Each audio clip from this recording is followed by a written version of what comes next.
You play. We're talking about practice, man.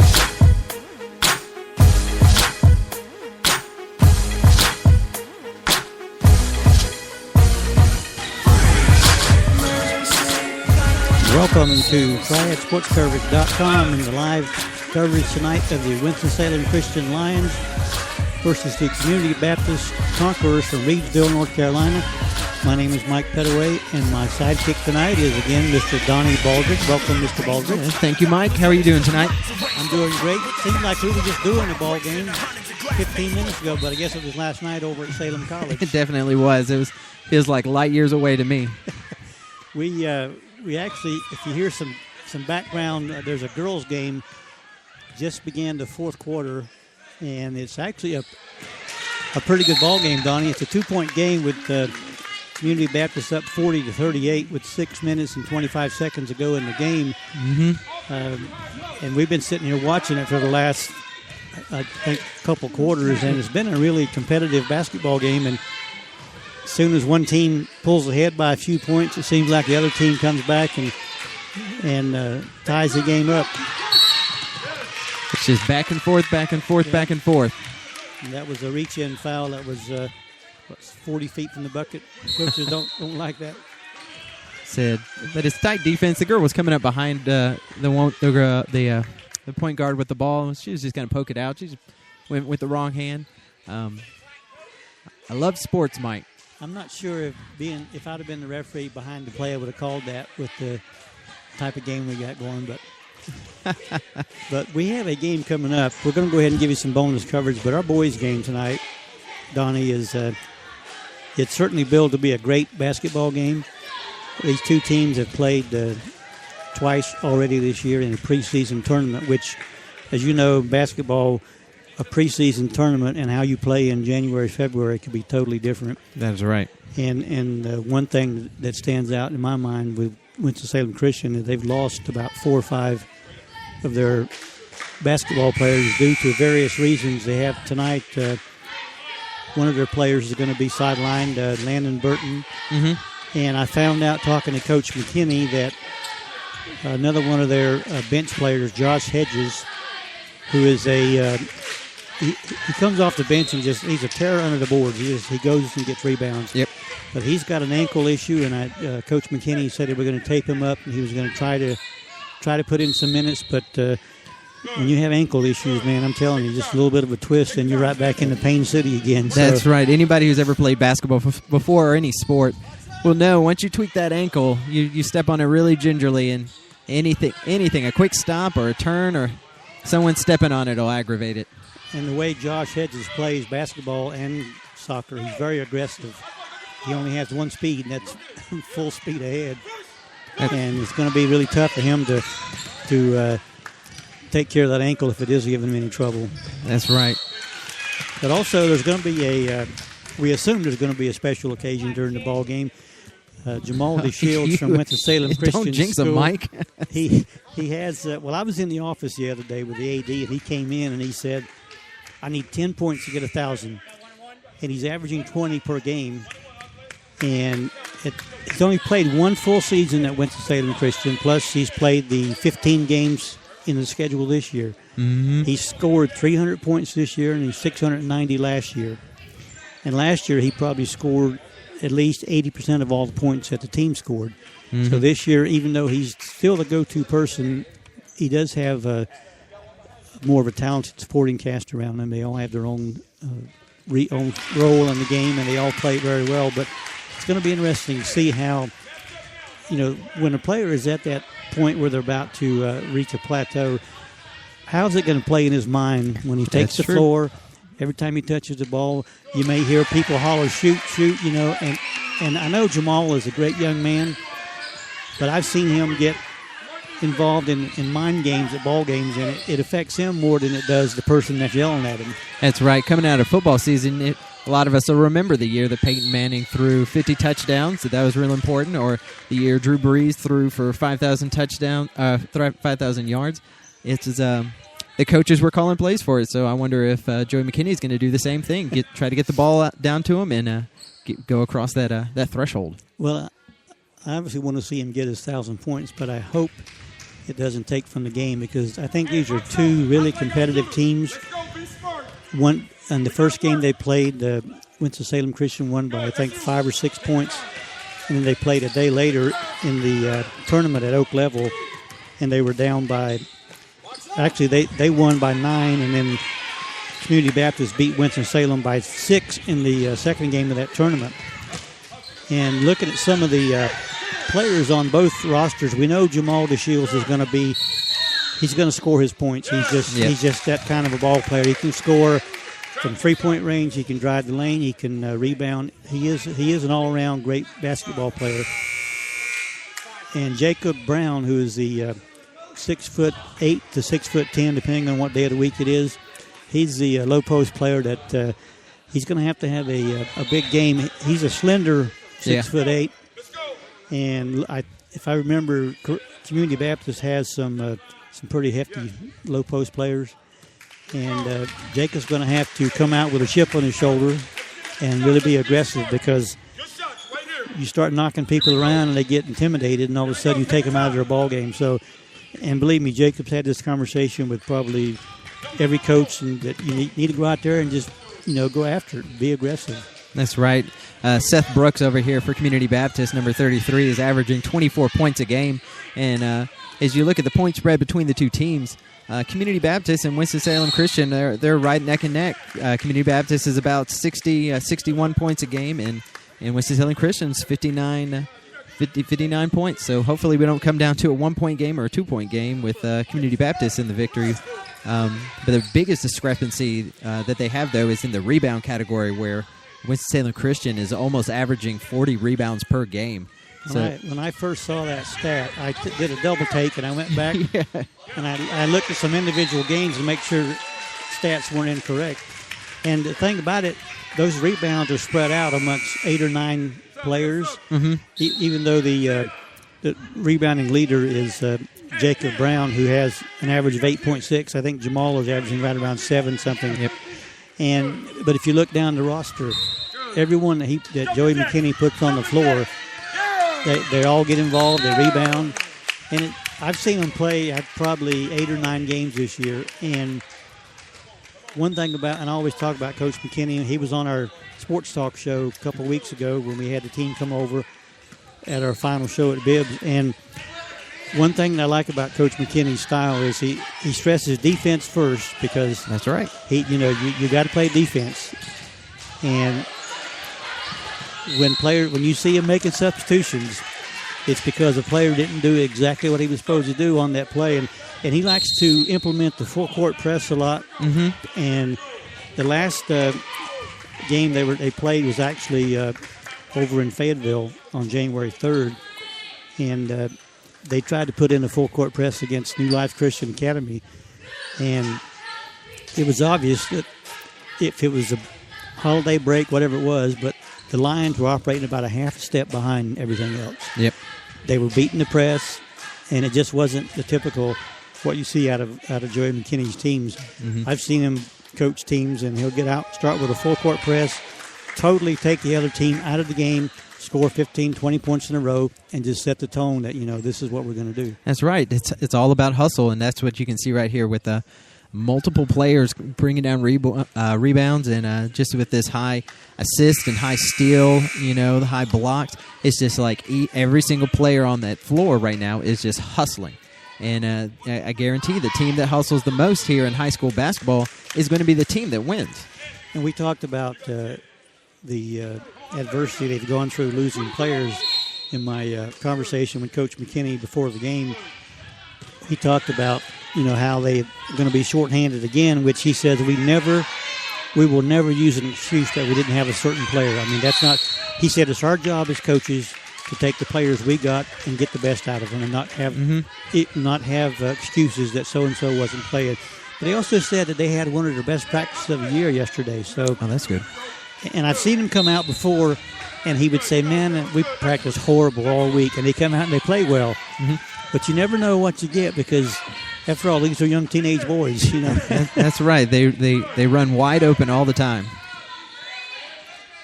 But Go ahead, Donnie. I was going to say, well, we're going to go ahead and take a quick 2-minute break here as the ladies' game is starting to round out here with about 3.5 minutes left. So we're going to take a 2-minute break. Is your business going to die alone? Never meet the customers of its dreams? Just sit on the couch crying into a carton of ice cream while other businesses are out there thriving? New Expression can help. Without the right marketing, you're a wallflower. Without a great website, you're not going to turn heads. And without social media, you don't even have a friend to tell people what a great personality you have. New Expression can give your business a total brand makeover and get you out there, attracting customers. It used to be about who had the biggest ad in the phone book. Today, customers hit the web to locate and research before they call. If Google isn't steering customers to your site or they're not impressed by what they see, you're missing out. New Expression does web design and can provide a free analysis to see how your site stacks up against the competition. Don't have time to constantly update social media? Want cool custom apps and graphics? New Expression can help there too. From print design to mobile marketing to online presence to brand identity, New Expression can help you express yourself. Find out more at nuexpression.com. Today, community means more than the place you live. It's groups of people connected by shared interests and similar experiences. Your yoga class, your work colleagues, your book club. With all the communities in your life, shouldn't there be one for your financial life? We're First Community, financial experts here to work with you on your personal, business, investments, and insurance needs. That's the power of community. It's a new year, and most people are trying to make a new start. And many of us are trying to make a lasting impact in 2015. Here at the River Church, we believe the greatest way to do that is by connecting with God this year. So we want to invite you to be part of a growing movement that loves God, loves people, and is working to change the world around us, one person at a time. So why not join us this Sunday at 10 a.m. at North Davidson High School, where you will find relevant teaching, impactful, rocking worship, and a great and fun children's environment for your kids to learn more about Jesus. Check us out today at riverchurchlive.com. Welcome back to College Park Baptist Church Gymnasium in Winston-Salem, North Carolina. This is TriadSportsCoverage.com's live coverage of Winston-Salem Christian Lion basketball. We are finishing up the girls' game before the boys take the floor. There's 2 minutes and 53 seconds, and the Lady Lions are up by 2 points. And, Donnie, it's been it's been intense. It has. There's been a lot of action going up and down the floor, and I just noticed something, and one of the referees that doing the game, I know him, and I just saw something happen on the other bench over here that I think caught his attention, and in real classman way, he came over and just had a nice conversation with the coach. Yeah. Didn't embarrass anybody, didn't try to make a big deal out of it. And I think when referees do that, the coaches respect them more, because neither one of them is trying to outdo the other. Very calmly explained the situation, and they were laughing. They shook hands, and everything's okay. There you go. So this is definitely a very small auditorium, small gymnasium to come into, and you have to have that kind of relationship with the guys calling the game and the coaches on the sideline. Oh, they throw it away on the inbound. It's going to give the ball back to the Lady Lions with 2:53. They're going to take it out at the other end of the court. The coach for the Lady Lions is Ellison Cooper, and he hadn't sat down the whole time we've been in the gym, and he's giving his instructions to his young ladies. And now, Donnie, there's one player on the floor. I hope you recognize her. Oh, yeah? Which one is she? But she's a member of our staff. Is she the one that said, "Hey, Donnie"?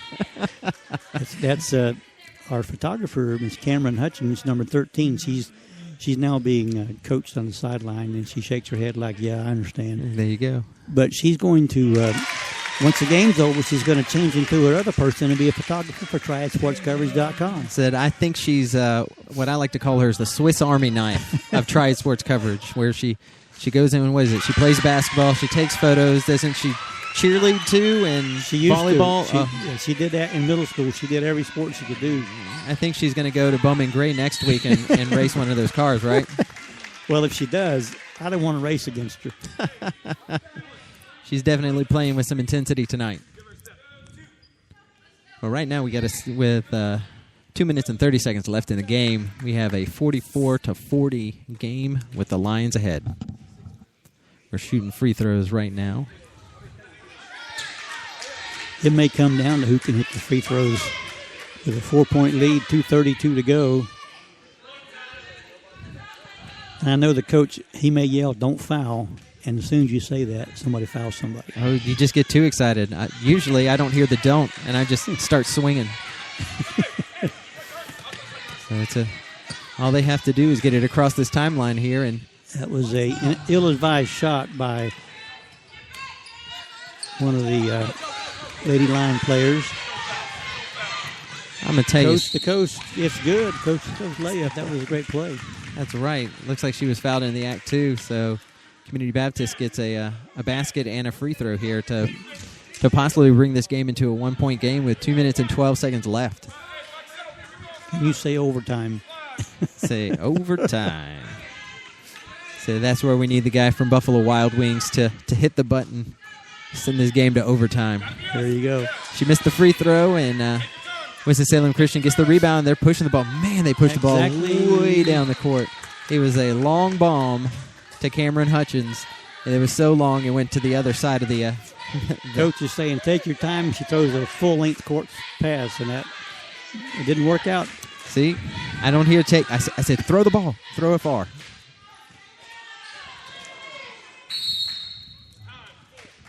Full timeout being called by the Lady Lions, Coach Cooper.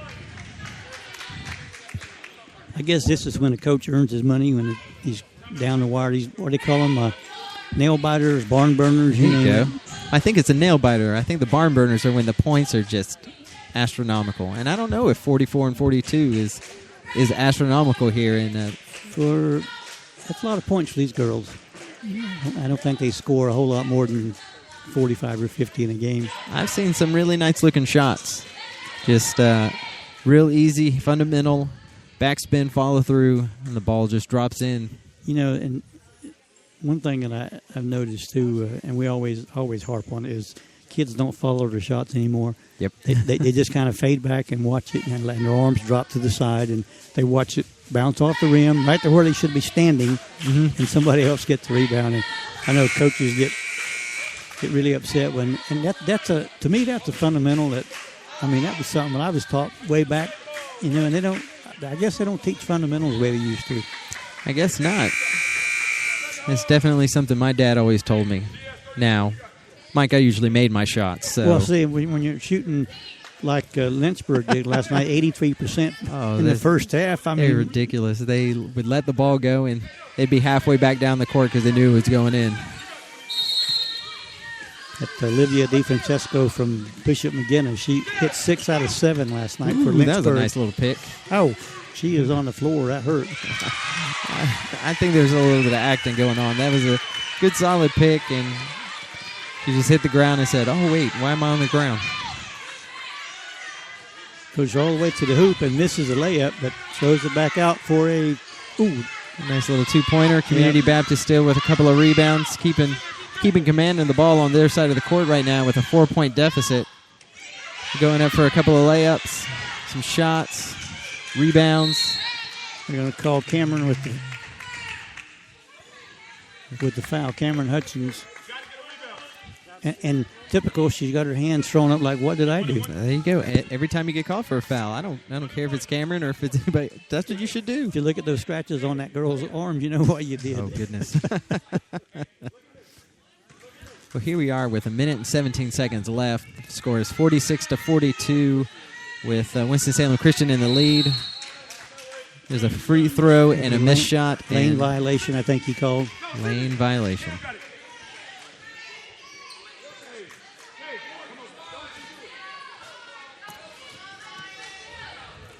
Are you reading text messages now, Mike? This is an important one. Uh-oh.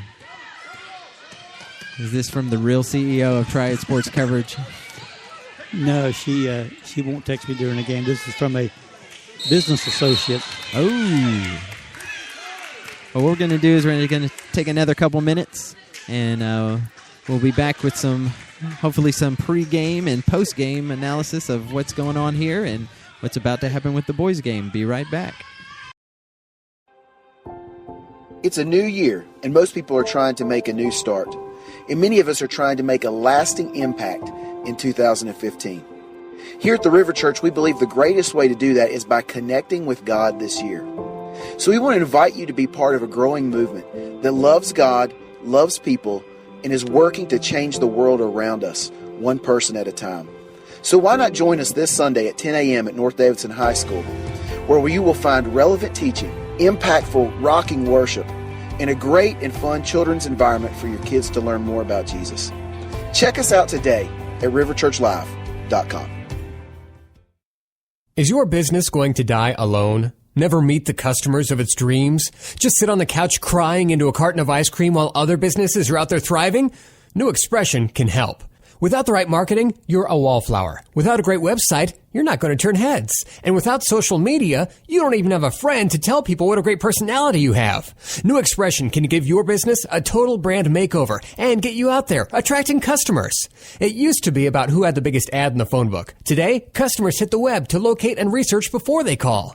If Google isn't steering customers to your site or they're not impressed by what they see, you're missing out. New Expression does web design and can provide a free analysis to see how your site stacks up against the competition. Don't have time to constantly update social media? Want cool custom apps and graphics? New Expression can help there too. From print design to mobile marketing to online presence to brand identity, New Expression can help you express yourself. Find out more at nuexpression.com. Today, community means more than the place you live. It's groups of people connected by shared interests and similar experiences. Your yoga class, your work colleagues, your book club. With all the communities in your life, shouldn't there be one for your financial life? We're First Community, financial experts here to work with you on your personal, business, investments, and insurance needs. That's the power of community. We are back live at College Park Baptist Church Gymnasium in Winston-Salem. The girls' game between the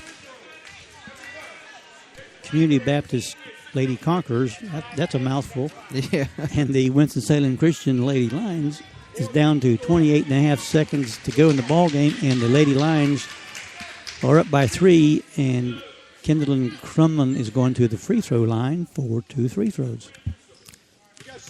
So it is going to come down to a free throw shooting contest. Community is really taking it to get the foul, get the ball back, get possession. They're going to make them win it at the free throw line here.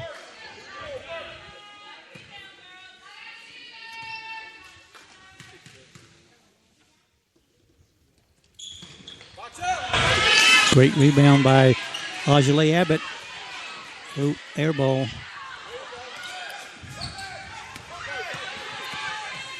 Still a 3-point lead with 17 seconds. Clock's moving. Coach calling for a timeout over here on the sideline. Nobody's looking at it. He was calling timeout for nobody's paying attention to the coach.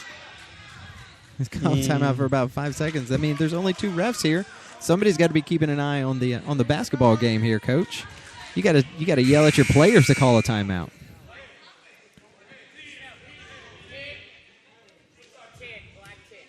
So another foul on Community Baptist.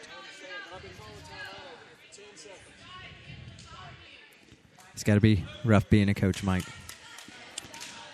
What about the poor guy in the striped shirt?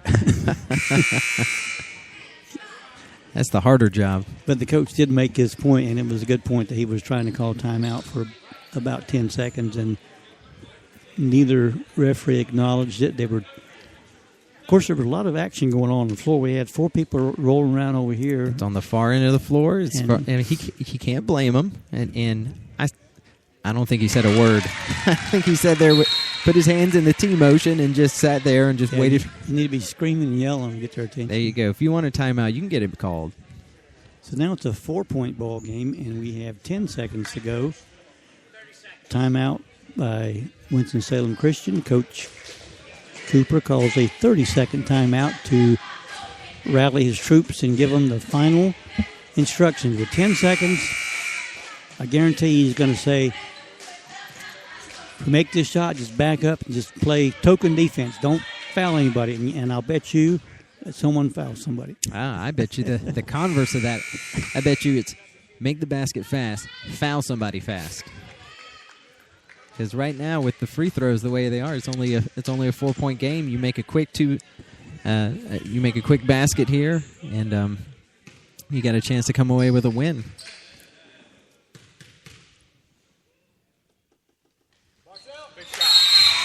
You can hear a pin drop in here. That's right. That was almost like a Final Four free throw. That's right. You could definitely tell the home court advantage here for the Lions. Kindleton is limping off the floor, number 3. She got a favor in her right ankle, it looks like.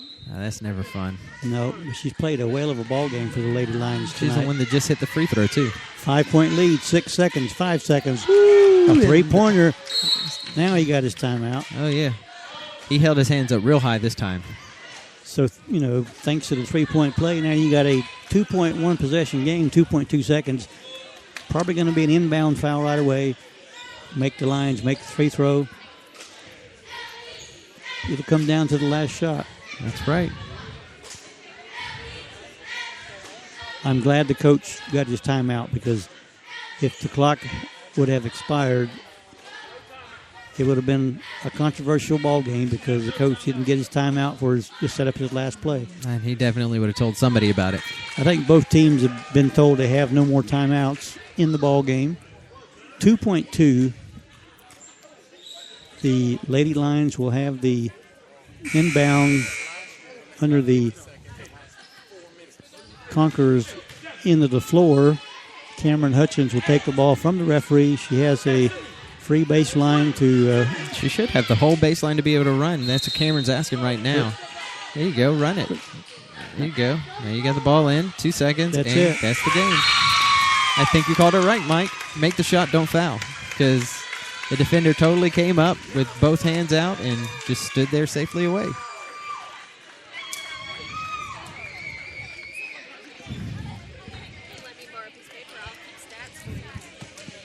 We are getting a statistician now. We're going to go ahead and take another 2-minute break and be right back.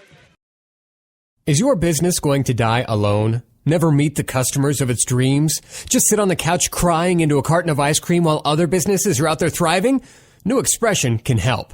Without the right marketing, you're a wallflower. Without a great website, you're not going to turn heads. And without social media, you don't even have a friend to tell people what a great personality you have. New Expression can give your business a total brand makeover and get you out there, attracting customers. It used to be about who had the biggest ad in the phone book. Today, customers hit the web to locate and research before they call. If Google isn't steering customers to your site or they're not impressed by what they see, you're missing out.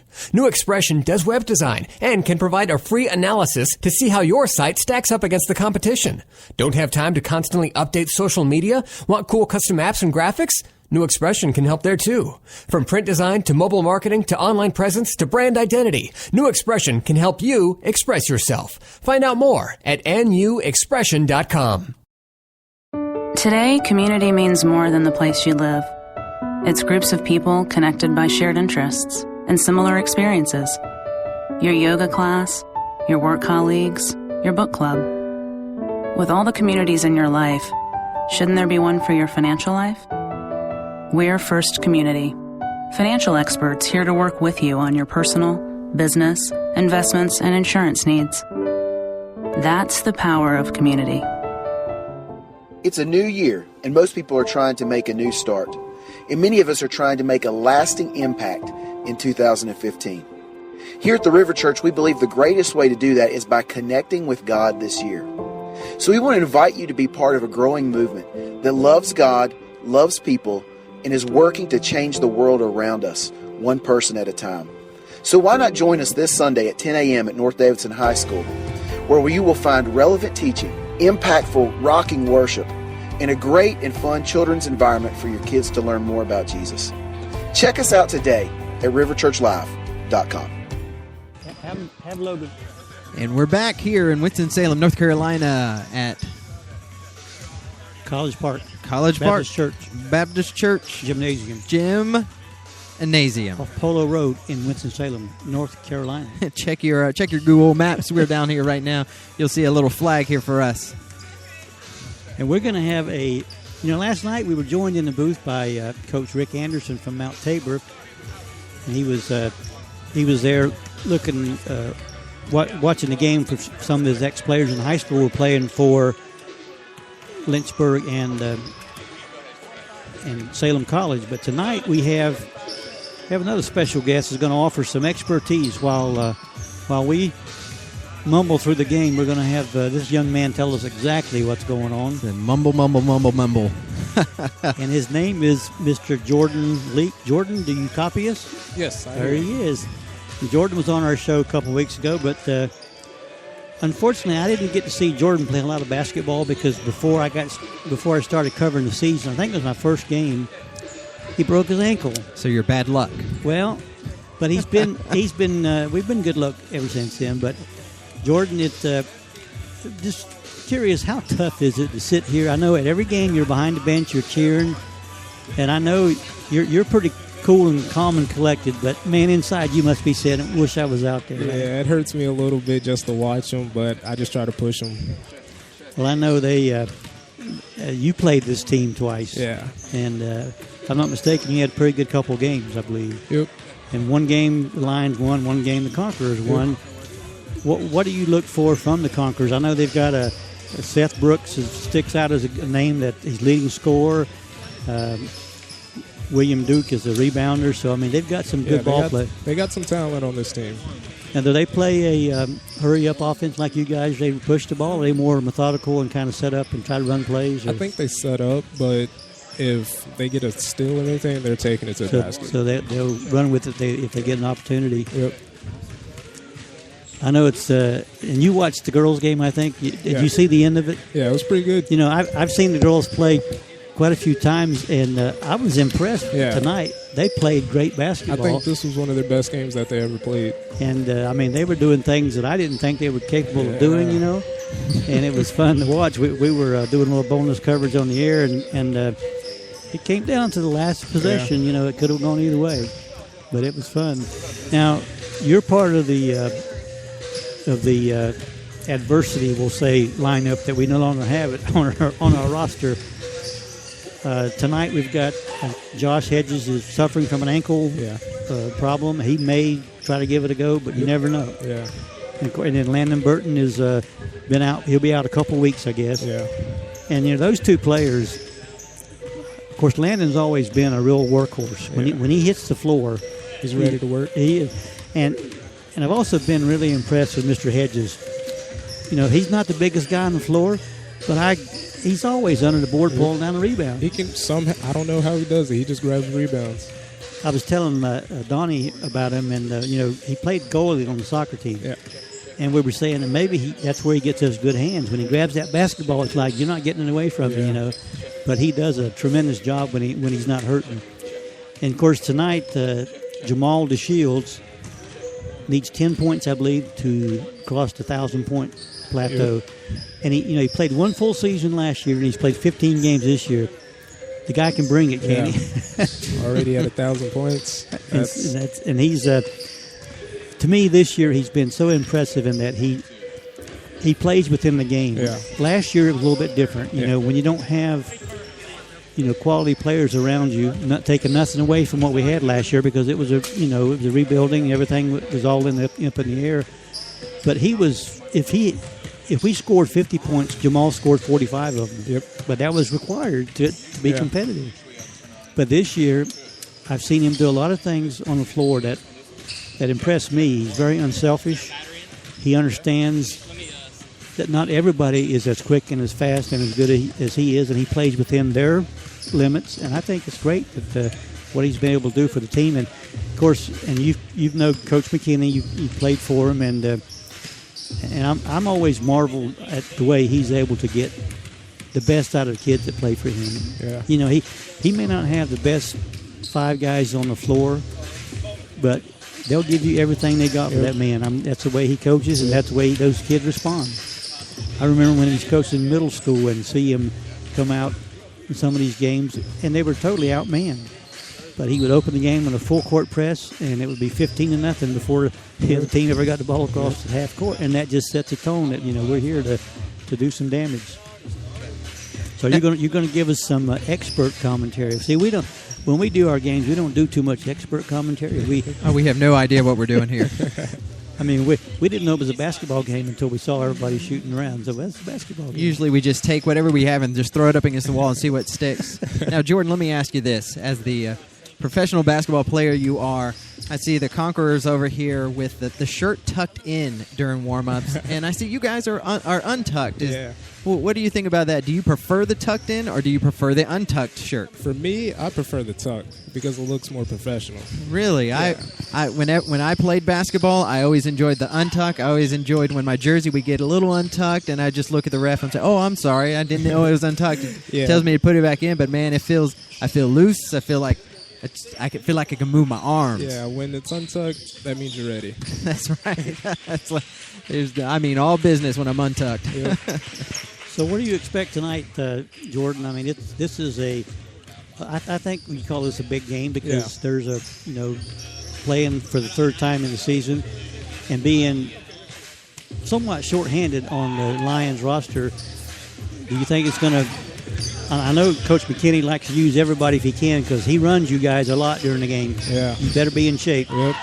If you're not in shape, you won't make it. Yeah. All right, what's this drill that they're running right here where everybody's falling on the floor? Carolina.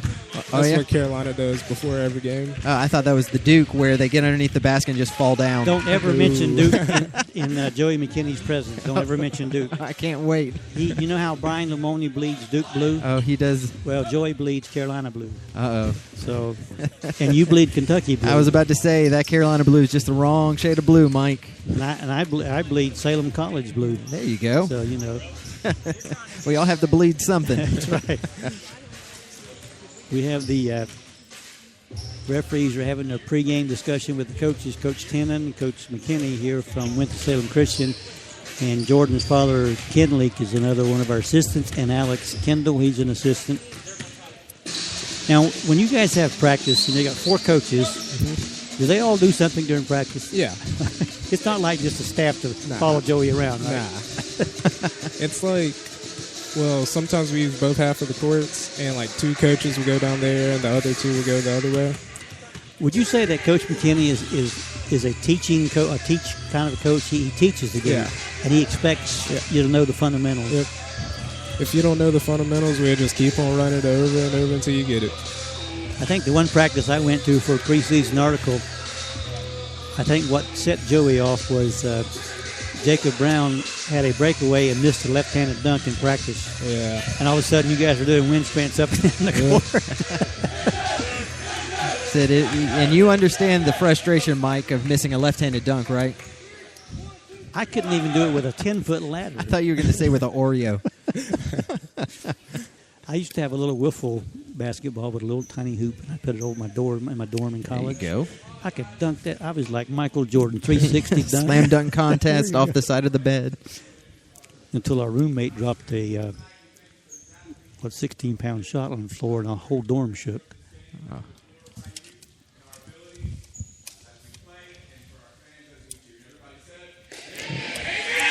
So right here, we just finished our pregame prayer. Pregame prayer, Mr. Alex Kendall. He's actually done some commentary for us earlier in the year, and he's a...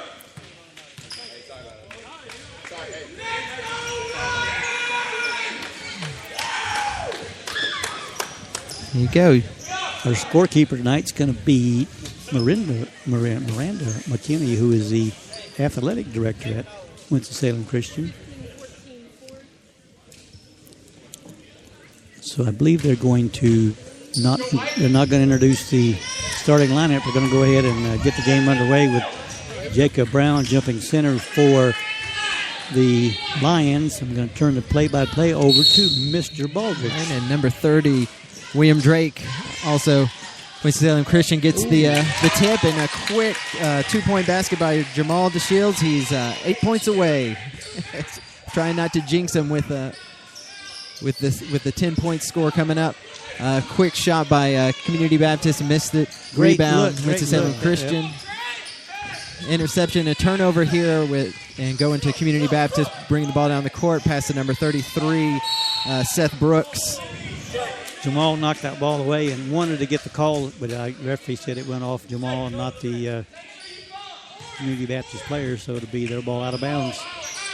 Community Baptist now inbounds the ball to number 20, Jake Herm, who passes it to number 32 underneath the basket. He missed the shot. There's a rebound. Winston-Salem Christian, and a quick foul here with Jacob Brown with the rebound. Now, Jacob is a tall drink of water. Yes. And he didn't even get off his feet, and he had that rebound, and he was obviously fouled. But he's going to have to get rough under the boards, I think, tonight. Great look, great pass. Look at that. Good finish. Wow. Jacob Brown with the basket. Right now we have 7 minutes and 13 seconds left in the quarter with a score of 4-0. Winston-Salem Christian. Community Baptist now driving the ball down the court. They're passing around the three-point line. Number 20 with the ball right now. Jake Herm. He's driving in down to the baseline. He got stuck there in the trap. That was a great trap with Jacob Brown stopping him at the baseline, and Robert Willard coming over from the side to cause him to step out of bounds. And Trey Dennis came over for the help defense now. Winston-Salem Christian bringing the ball down the court with some nice passing. A quick shot by number 4, Robert Willard, off the mark, and rebound for Community Baptist. Community Baptist pushes another three-point shot, number 33, Seth Brooks. And that's going to be 3 foul shots. They're going to call Robert Willard with the foul. Now, Jordan, which is harder, three-point shot or free throw? 3. Since I don't shoot them very well. It's called a free throw for a reason. Yep. So Mr. Brooks at the line, he's their leading scorer, averaging 24.8 points per game. Misses his first of 3 free, as Donnie says, free throws. And it's a free throw. Second one he makes. That puts the Conquerors on the board with a 1 point, and Seth converts 2 out of 3, so it's 4-2 with 6:40 to go in the first quarter. Winston-Salem pushing the ball down the court. Quick pass to number 4. Robert Willard passes it back to number 13. Trey Dennis passes it to number 15, back to Trey Dennis. At the top of the key, he looked to pass it, and he had a wide open shot and just took it. That's stone cold right there. If Trey starts hitting those shots, it could be an interesting night. It's going to be a long night for Community. Community with another three-point shot off the back of the iron. Rebound Jamal. Jamal passes it up to Robert. Robert bringing the ball down the court. Passes it to number 15, Sam Reeves. If Samuel makes his first three-pointer, it could be, because he gets hot and just never misses. If Jamal and Sam hit their first few shots, it's going to be a long night for Community. And Seth Brooks answers with his own three-pointer. It looks like it's going to be a three-point shooting night here. Trey Dennis trying to inlet the pass over to Jamal. Pass was a little quick. Ball goes out of bounds. But it was tipped by a Community Baptist player, so stays with Winston-Salem Christian. Jamal inbounds the ball to Trey. Trey drives into the left-hand side of the lane, pulls it back out. Now he's up at the top of the key. It looks like Community's in a 2-3 zone here, and they're just working the zone on the outside. And what do you do to the zone? You shoot your way out of it. Sam Reeves with another three-point shot. Samuel Reeves with three-pointers. He likes the wing. He shot one from the left side, now shot one from the right side. Now Seth Brooks with his own three-pointer at the top of the key over Trey Dennis. That's what they got to watch out for. The basket is good. It's 12-8. Winston-Salem Christian in the lead. Sam Reeves with another three-pointer from the wing. And he's getting psyched. He's just a freshman. There you go. Wow. Well, Seth Brooks is now driving the ball in with a little nice rebound by Jacob Brown. He gets pushed around a little bit, but is able to control the ball. Wow, for a big man, he dribbled the ball a little bit too much for my liking. Passes it up to Trey Dennis. Another three-point shot here for Robert Willard. Rebound Jamal. Quick put back up. He missed it. He's getting his own rebound. He's the only man down there. It's 3 Community guys, and he's still getting the rebound. He gets fouled on the hand. He probably had about 3-4 rebounds and missed each putback, but then was fouled at the last chance. How can you play ball above the rim and not make it? I get frustrated at these 6-foot guys that get up there and they play up there, but they can't roll it over to goal. Just dunk the ball. First free throw is up and in. 7 points away. Jacob Brooks comes out with a sub. Who's this, Jordan? Who just came in for Jacob? Oh, Madison Norwood. Madison Norwood. All right. Madison needs to become more aggressive, too. He's got a big body. He needs to throw it around under the boards. He needs to use it. Yeah. Looks like he's about to anchor down the middle of this 2-3 zone now. And Sam Shields brings the ball down the court. Once again, he just lines up and shoots a three. Whoa, he traveled. And there's a good call by the referee on number 22, Noah Lowe, who traveled with the ball for Community Baptist. I'm going to hang up my referee shirt right now. You're wearing stripes, buddy. Before I get in trouble. Did Jamal make both those free throws? I think so. And Jamal now with the shot at over at the corner of the free throw line, makes it. There should be 6 points for Jamal. Score is 19-8. Seth Brooks now bringing the ball in, passes it to the wing to number 30. Good rebound by William Madison Drake. Norwood. Madison Norwood with the rebound, passes it to Willard. Willard with a long outlet pass to Sam Reams, who gets stuck in the corner here. And he picked up his dribble, didn't know where he was going. And turnover here. You know what's For Seth come Brooks, here. and another three-point shot off the back of the iron. I don't think Seth Brooks sees a shot on the court that he doesn't like to take. He's got a good form, I'll tell you. Yeah. All right, Baptist now slowing the ball down. Number 20 passes it to Seth Brooks again on the wing. Missed shot. Rebound Trey Dennis pushing the ball down hard. Passes to Willard going up. Right-handed layup and in. That's the importance there of fundamentals, a right-handed easy layup. There was also a great rebound by Trey. He took the rebound away from Seth when he got in the way of the missed shot. Number 20, Jake There's an Hearns. offensive foul. He knocked Trey over. Jake Hearns trying to bring the ball in. He's going for a little spin move. He lost control a little bit, and Trey already set his feet. He's got small, quick steps, and so he can set them real fast. Lions looking real good tonight. Jacob Brown coming in for Jamal DeShields. Joey's already started his platooning players in and out and keeping fresh legs on the floor. Here we go. Willard now bringing the ball down the court. Nice looking. Passes inward to Norwood. Goes up, was fouled. Now he's gets a couple of free throws. So did Robert get the starting nod for Burton tonight? Is that who they put in his place? Because Landon being out. Robert's he's a good little ball player. I covered him in middle school, and he surprised me sometimes with the way he'd drive the lane, a little running floater and make it. Second shot is up. Ooh. Off the side Jacob of the iron. Brown with the rebound and putback. There you go. The score is 23-8 with 3 minutes left in the first quarter. Seth Brooks now bringing the ball down the court. Setting up the play. Extending the zone a little bit is Trey Dennis. Comes over, shuts down number 22, Noah Lowe. Passes back to Seth Brooks. They're just waiting for an inlet pass. There's a lot of... Shot is up, three-pointer off. Jacob Brown with the rebound. Jacob Brown. And Willard pushing the ball down the court. Pass to Sam Reams. There's a long, tough pass, and Sam just couldn't quite get a handle on it. With a quick turnover, and now with Baptist inbounding the ball. Seth Brooks bringing the ball down the court. Met by Trey Dennis. Oh, a lazy pass, and Willard with the interception. Goes up, misses the layup. Oh, it looks like he kind of tweaked his knee or his ankle or something. He was grabbing his leg. And he looks like he's running it off. He's going to let the adrenaline take over. Number 20. Jake Hearns with the ball. Shot outside. Off the back of the iron. Seth Brooks tried to rebound it. He tried to wait for the ball to come to him. And Trey Dennis getting the ball now. Ran hard down the court. Left-handed layup was fouled in the act. So Jordan, it looked like he just put his body into the defender. Yeah, he does that a lot. Is that something that you can teach, or is that something that you just have to instinctively do? Instinctively. Is that your game? Do you go to the defender, or are you more like a fadeaway, try to get your space? I'm more fadeaway, trying to get my space, trying to get my shot off. There you go. We got Logan Burton coming on the floor, and Jamal Shields. Reams and Willard take a seat on the bench. They're going to call a foul on number 3, I think. Yeah. Seth Brooks is bringing the ball down the court, demanding the offense in his own.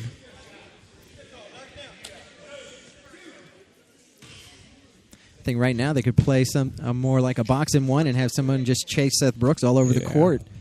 If he never touches the ball, I don't think Baptist scores anymore tonight. Ooh. Seth Brooks with his first free throw is good. Second free throw is up. and It's in. good. Score now is 26-10. Winston-Salem is up with 1:50 left in the first quarter.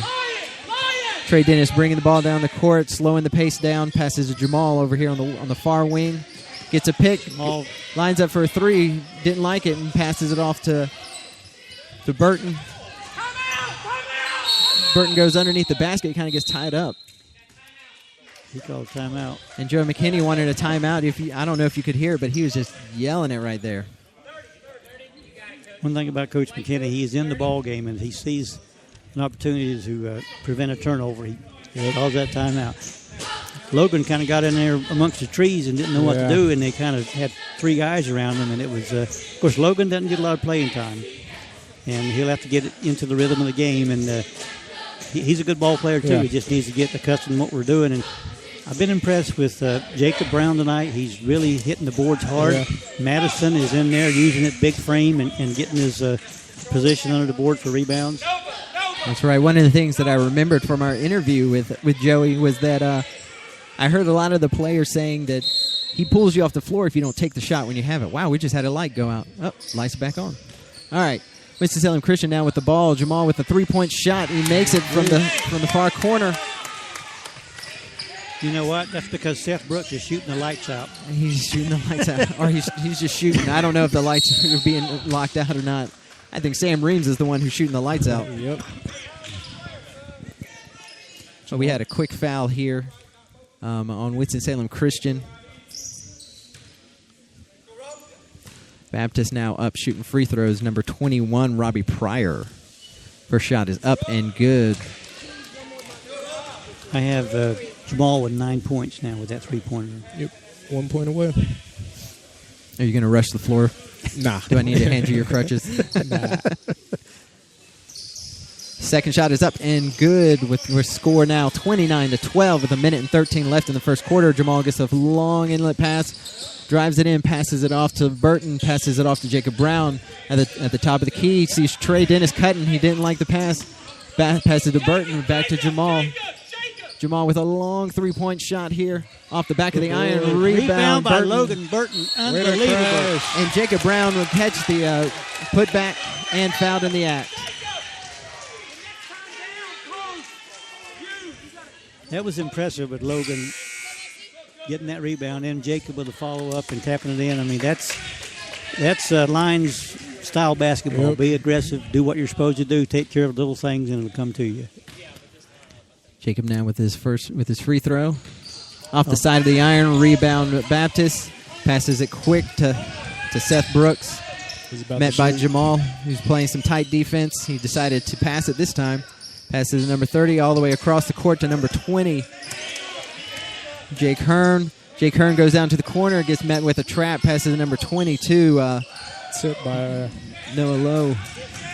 Another board for Jacob Brown. He dribbles the ball up the floor. And he's the point guard now. Passes it to Jamal. Who Very unselfish. See, sometimes that bites him because he had Madison thinking he was going to shoot it.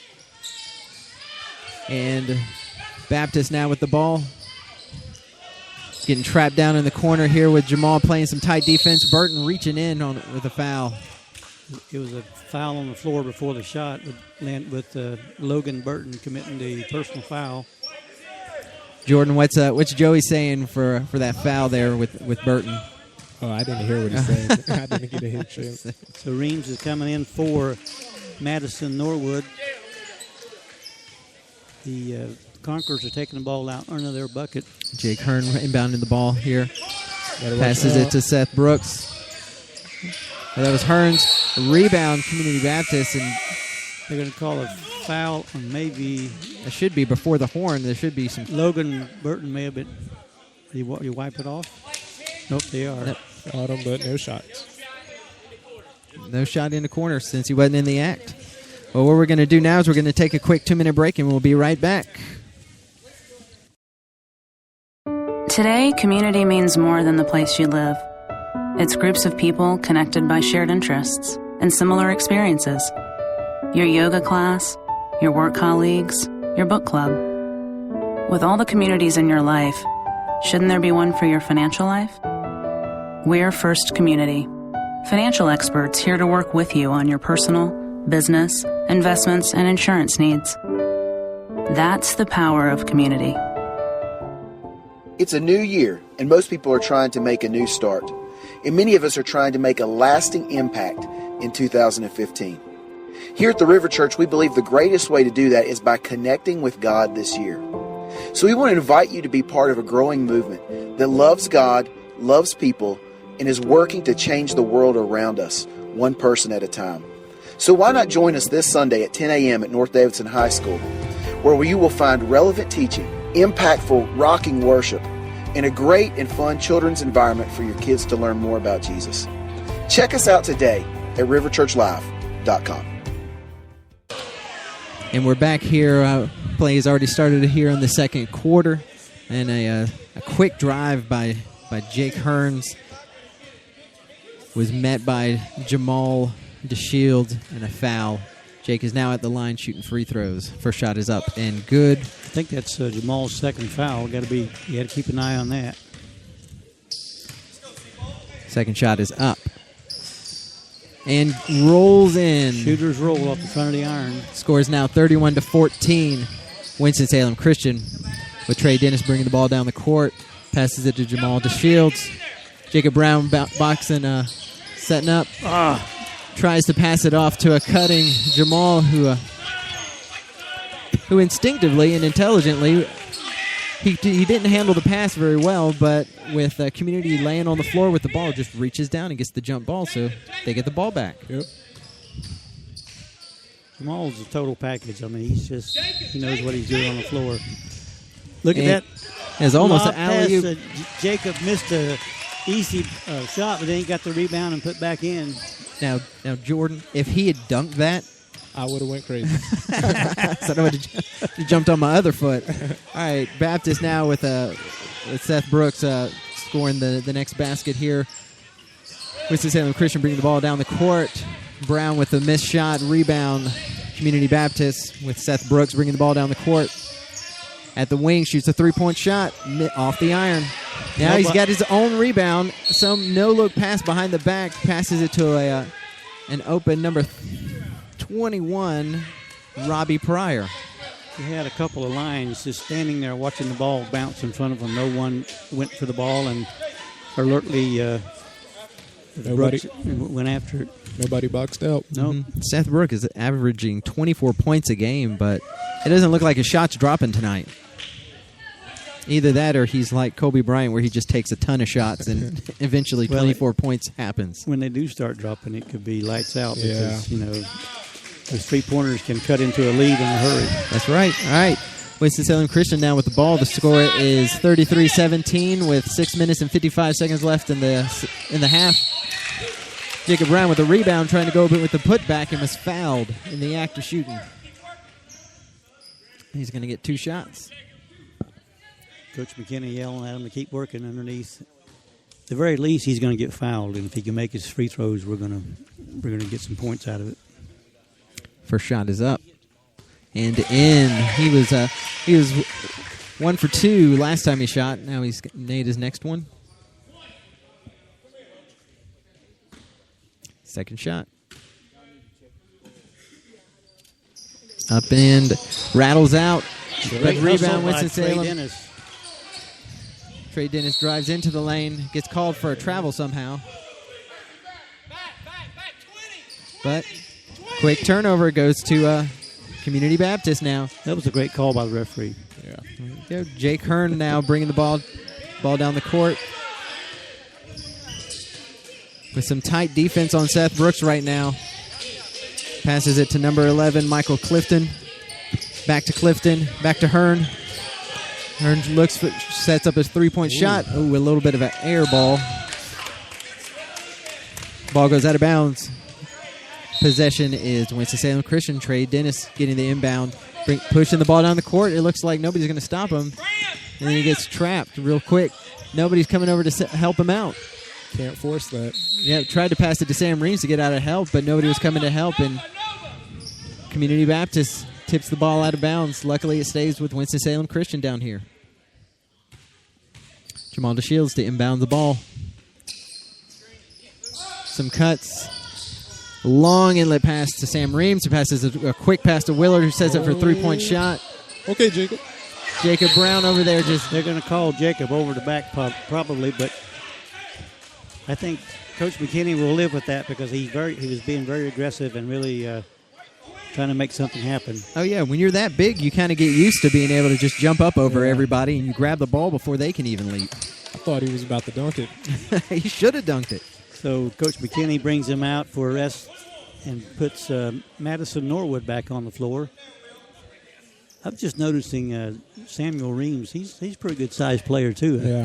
Even though he's a 3-point shooter basically, but he's got a pretty good sized frame on him. So we're now in a 1-on-1 situation for William Drake. William Drake from Community Baptist. Or William Duke, sorry. You told me not to talk about Duke.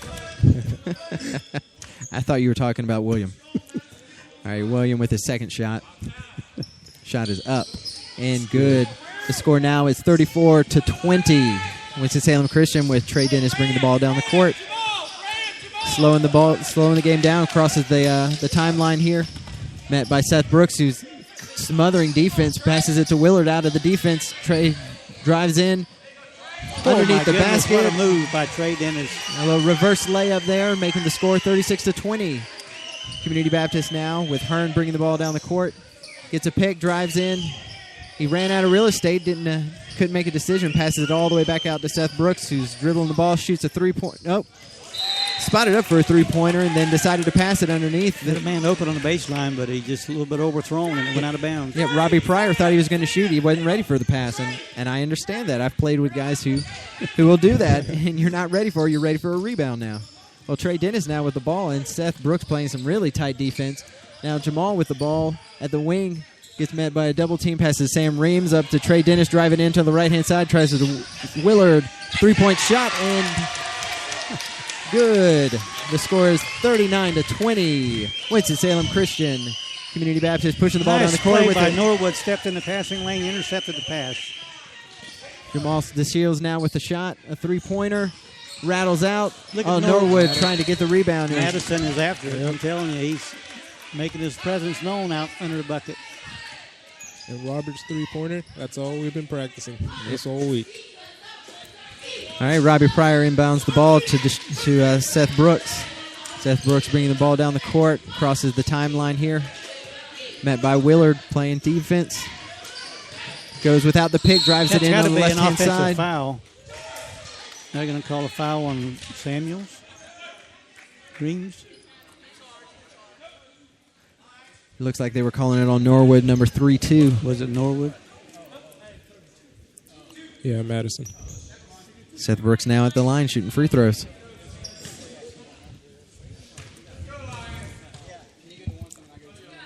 First shot is up and good. That's one thing you don't want to see is a shooter get to the free throw line and get to watch the ball go in the hoop. That adds confidence and it kind of gets your time and your stroke down. Second shot is up. Off the front of the iron, rebound, Winston-Salem Christian, and Trey Dennis pushing the ball down the court, passes to Sam Reams for a quick three-pointer. Off the back of the iron, rebound, DeShields.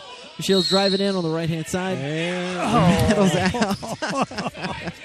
Said it's in his head, I think. Everybody's anxious. He's got 9 points and needs one more. He'll get it right here. So he should get it at the free throw line. Said, now do you stop the game? He gets two shots. If he makes the first one, do you stop the game and celebrate, or you finish the free throws? I think they'll... Well, don't worry. We don't have to think about that right now. So, DeShields now misses his first free throw. He gets the second one right now. He rushed it. Yeah, I think he's knowing what's going on here. There it is. Up and in. We got a timeout here for the grand celebration.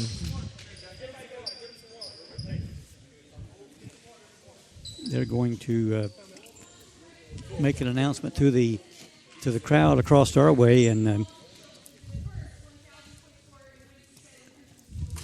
first player in the history of the school to score 1,000 points. That's huge. And I've just been so impressed with his growth and his maturity this year. He's just a great young man, a great teammate, and I tell you, he's going to make a fine college player somewhere. because he definitely's got the talent. Coming back from an injury like that. I wish I could see, but you know what? At least I'm seeing your best side. Got this referee standing right in front of me. If I was going to take pictures, I could complain. Where's the other referee? I want to throw this guy out. That's why they make them round. I'm not going to tell Coach Snow you said that. Oh, he's going to have to listen to the podcast to know what's going on. Well, after the celebration, we have Seth Brooks bringing the ball down the court for Community Baptist. He's met by a host of defenders, passes it to number 30, William Duke, shoots a three-pointer, misses. Jacob Brown with the rebound. Gets way up in the air and pulls passes that it down. to Trey Dennis, bringing the ball down the court. Willard in his favorite spot, off the side of the rim. Rebound, Brooks. Community Baptist pushing the ball down the court. Brooks decided to go on the right-hand side, shoots it up, and in off the glass. But you notice there was 4 lines down the floor waiting. Yeah, it's good hustle defense right there.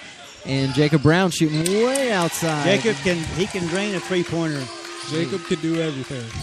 That's right. A swing forward is crucial now in basketball. A guy that can be underneath the basketball boards and get some rebounds. He had to have. I'm not going to call traveling, although he did call a foul on Willard reaching in. Well, he lucked out of it. He was definitely spinning around and was not ready for his feet to hit the ground again. He definitely walked, but luckily was referee called a foul. Now Brooks at the line. First free throw is up, rattles out. You got Mason Gore coming in for Robert, so he can take a breather. Mason is the player, Mr. Baldridge, that I compare to Zy Henderson from Salem College. Yeah. When she comes out, she's just a spark plug and just makes things happen. And Mike said this is his favorite player. Mason carries a lot of energy. Oh, man, he does. Oh, he shoots, too. Shot is up, off the back of the iron. Rebound, Community Baptist. Brooks bringing the ball down the court, passes it to Hearns. Decides to drive down the middle of the lane here. Right-handed layup, miss. Rebound, Brown. Trey Dennis now pushing the ball all the way down the court to Norwood. Norwood with a right-handed layup. Misses all by himself, though. Gets the rebound and puts it back in. Score is 45-23 with 3 minutes left in the half. Gore with a reach-in foul. He's trying to reach behind and poke it out, but Seth Brooks brought the ball around in front of his body and had to reach through him to get to it. Brooks back at the free throw line. First shot is up and in. So Josh Hedges is going to try that ankle. He takes the floor for Mr. Reams. We'll see how that. If I was a bet man, I'd say if this is a rebound, Josh is going to get it. Yep. Second shot is up and in. It looks like he's moving pretty good on that ankle. Trey Dennis now with the ball, bringing the ball down the court. Full court pressure here by Brooks. Little body just got contact. blown by him, though. Picked up his dribble, though. No, don't. With Gore in the corner. Gets the ball pass to the Norwood. Back to Trey Dennis to reset the offense. A good pick here by Norwood. It drives into the lane with Dennis. Goes up, misses the shot. Ball's now going down the court with Community Baptist. Hearns with the shot. Three-pointer. Off the side of the rim and out. Hedges with trying to get the rebound. Rebound goes to Baptist. Jacob Brown here. Foul on number 22 for Conquerors. Noah Lowe. The Shields taking the spot on the floor for Madison Norwood. Must be a 1-on-1 situation. Jacob is trotting down the floor for free throws. All right, Jordan. There's a 20-point game. 2 minutes, around 2.5 minutes left in the half. What's the game plan?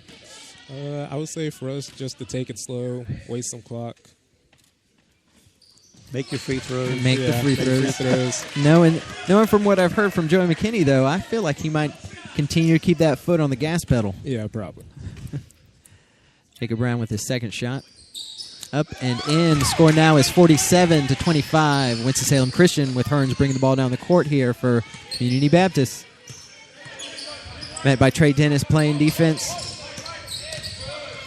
Looks like they don't know what they want to do for the play with a cutting, wide open number 11, Michael Clifton misses the shot. Oh, Jacob that almost traveled. Jacob Brown decided to pass it before Trey Dennis was open. And now with Gore with the shot, Mason Gore misses it. A long pass all the way down the court to Hearns now for Community Baptist. Passes it to Brooks. Brooks drives in on the left-hand side with a right-handed layup. He's got a quick first step, and he's got a great three-point shot. And he makes it over here in the corner. Scores now 47-28. Trey Dennis bringing the ball down the court. Passes it to Gore. Come on, let's get rid of it. Passes it to Shields. There's a reach-around foul called against the Conquerors on that entry force pass. that pass in. Yep. Yeah, he a little bit tried to force it a little bit too much. Yep, Jamal was he was double-teamed before he even got the ball. So Reams and Willard go in for Gore and Josh Hedges. It looks like we have our starting five again. Jamal here at the line. First shot is up. Rattles out. It was 1-1. Jacob Brown with the rebound. Long pass. Saves it, and then Trey Dennis instinctively makes it all the way across the timeline. If he had caught it on the other side of the timeline, that would have been backcourt. Jamal driving the baseline off the board. 2 points. There it is. Score is now 49-28 with a minute and 12 seconds left in the half. Seth Brooks bringing the ball down the court, drives it in right down the middle. Kind of looked like he carried. The ball kind of got high up in the air on the dribble. Trey's going to take it all the way. Trey Dennis looked like he lost the handle a little bit, but he was fouled. Trey has been he's been forcing the issue. He's bringing that ball. He's a true point guard. Yeah. He brings it right down. He'll attack the lane, and I've been impressed with his play this year. First shot is up and good. Scores 50-28 with 58 seconds left in the half. Norwood coming in for the Shields. That's a smart move right there, making sure that Jamal doesn't pick up any more fouls with just 58 seconds left. Less than a minute. You don't want to have a stupid reach-in foul or something and just create issues in the second half. That's right. Dennis now with his second shot. Shot is up. Off the back of the iron. Rebound, Community Baptist. Full court pressure here by Dennis. Community Baptist now with the ball. Number 30, William Duke drives in on the right-hand side. Off the iron, gets his own rebound. Spins around, off the glass and in. It was a good hustle by Duke. He left the lines standing in the lane and took the rebound right away from him. Dennis passes the ball to Reams on the wing. Jacob Brown cutting. Can't quite handle the pass. Ball goes out of bounds. It belongs now to Community Baptist with 30 seconds left in the half. The score is 50-30. Brooks bringing the ball down the court.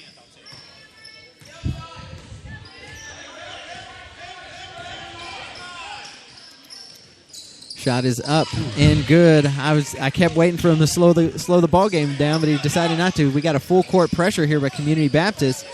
Trey Dennis breaks the pressure on his own. Blocking foul. Foul. Brooks. That might have could have gone either way, but Yeah. of course Brooks has been bodying up on Trey almost every trip down the floor, and finally they called a foul. We got 8 seconds left in the half. Score is 50-33. Trey Dennis shoots his first free throw and makes it 51-33. Winston-Salem Christian. Trey Dennis' second shot. Up and in. 52-33. 8 seconds left. Brooks pushing the ball down the court. Looks at the time clock. He's counting down in his head. Shot over Willard. Off the back of the iron.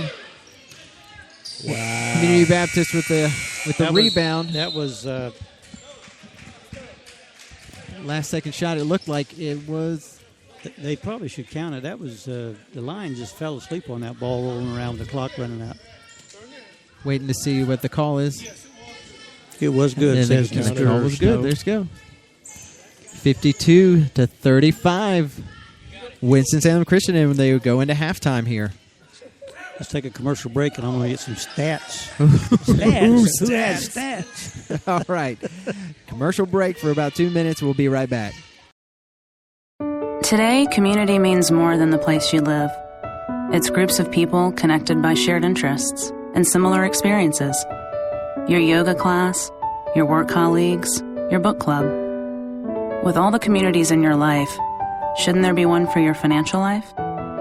We're First Community, financial experts here to work with you on your personal, business, investments, and insurance needs. That's the power of community. Is your business going to die alone? Never meet the customers of its dreams? Just sit on the couch crying into a carton of ice cream while other businesses are out there thriving? New Expression can help. Without the right marketing, you're a wallflower. Without a great website, you're not going to turn heads. And without social media, you don't even have a friend to tell people what a great personality you have. New Expression can give your business a total brand makeover and get you out there, attracting customers. It used to be about who had the biggest ad in the phone book. Today, customers hit the web to locate and research before they call. If Google isn't steering customers to your site or they're not impressed by what they see, you're missing out. New Expression does web design and can provide a free analysis to see how your site stacks up against the competition. Don't have time to constantly update social media? Want cool custom apps and graphics? New Expression can help there too. From print design to mobile marketing to online presence to brand identity, New Expression can help you express yourself. Find out more at nuexpression.com. It's a new year, and most people are trying to make a new start. And many of us are trying to make a lasting impact in 2015. Here at the River Church, we believe the greatest way to do that is by connecting with God this year. So we want to invite you to be part of a growing movement that loves God, loves people, and is working to change the world around us, one person at a time. So why not join us this Sunday at 10 a.m. at North Davidson High School, where you will find relevant teaching, impactful, rocking worship, and a great and fun children's environment for your kids to learn more about Jesus. Check us out today at riverchurchlive.com. And we are back here for the halftime show of the half-court shot, and we think we just got our winner now. Jamal, what's the prize here? It is a $20 gift card to Mi Pueblo. Hoo-hoo. Wow. You can get a lot of food at Mi Pueblo for $20. Yeah. I know you can at least get some chips and salsa. You know what else you can get? That's The game's first half stats on TriadSportsCoverage.com. Oh, but that's free, Mike. What do you have for us? Free? Free? There ain't no such thing as a free lunch. We got free stats for you. We do have some stats, and talk a little bit about Mr. Jacob Brown. He actually has 14 points and 11 rebounds in the first amazing. half. So he's been got a really double-double already. Yep. Wow. And Mr. Brooks from Community Baptist, he's got 23 points already in the first half. 23 of the 35 points. Wow. He hit 1, 2, 4 3-pointers. So he's been their go-to guy, obviously. And Jamal DeShields has 4 rebounds for Winston-Salem Christian, and he has 13, 14, 15 points, looks like, in the first half. So he has a pretty good night going for him. Of course, he reached the 1,000-point plateau in the first half. I'm trying to watch this half-court. Looks like everybody in the world goes out and shoots. So maybe we should go out and try it. We might win a $20 gift certificate. That's right. All right, Jordan, so what's the game plan for the second half now? Second half, to put the foot on the pedal. Just because they're up doesn't mean anything. Coach is just going to tell them to keep on pushing. You know, and that's Joey McKinley's style, but with a three-point shooter like Seth Brooks, no lead is safe. Yeah. I mean, if you're up by double digits, you don't want it to get down below that because, you know, a couple of possessions and you got a real ball game. That's right. It wouldn't surprise me if he goes to, I don't understand why he wouldn't go to some sort of box-and-one zone where he's got a guy just chasing him all over here if Mason Gore is a defensive nuisance. Well, I'm sure he can rattle. Well, I don't know if he can rattle Seth Brooks because he's that good of a player, but Mason can be all over you and really make you pay more attention to what you're doing, maybe not be so free with the ball. But Mason also, sometimes he gets frustrated when things don't go his way. And, of course, Joey McKinney keeps good control of that. He knows his players. He knows when things are not going according to what he wants. You know, I'm glad that the Winston-Salem Christian Lions boys basketball team can play basketball because their parents, they leave a lot to be desired trying to make these half-court shots. Yep. Now we got a student up to the three-point arc. See if she can make one. She's probably about That was a good try. No, we needed to lower the rim a little bit. She had a couple of feet to go. There's one. Oh, over the backboard.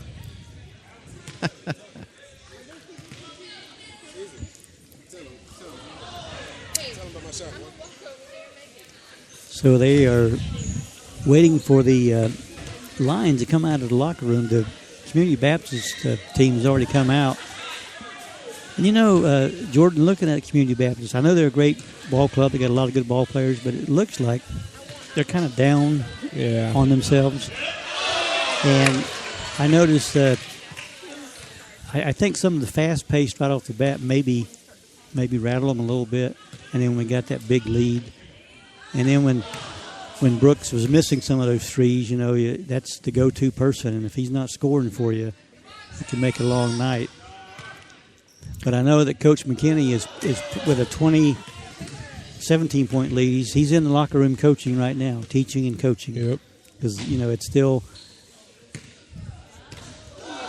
if we can outscore them 17 in the first half, they can certainly outscore the Lions 17 points in the second half. Well, I know Jake Hearns took a couple of three-pointers of his own. It looked like Community Baptist just felt like they wanted to shoot the ball tonight. Which makes sense. When you shoot the ball from far out, you get some far out rebounds. Yep. And it makes sense why they don't average as many rebounds as Winston-Salem Christian does.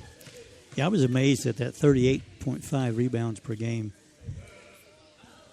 But I can see why, looking at with Madison Norwood and Jamal DeShields and, of course, Jacob Brown.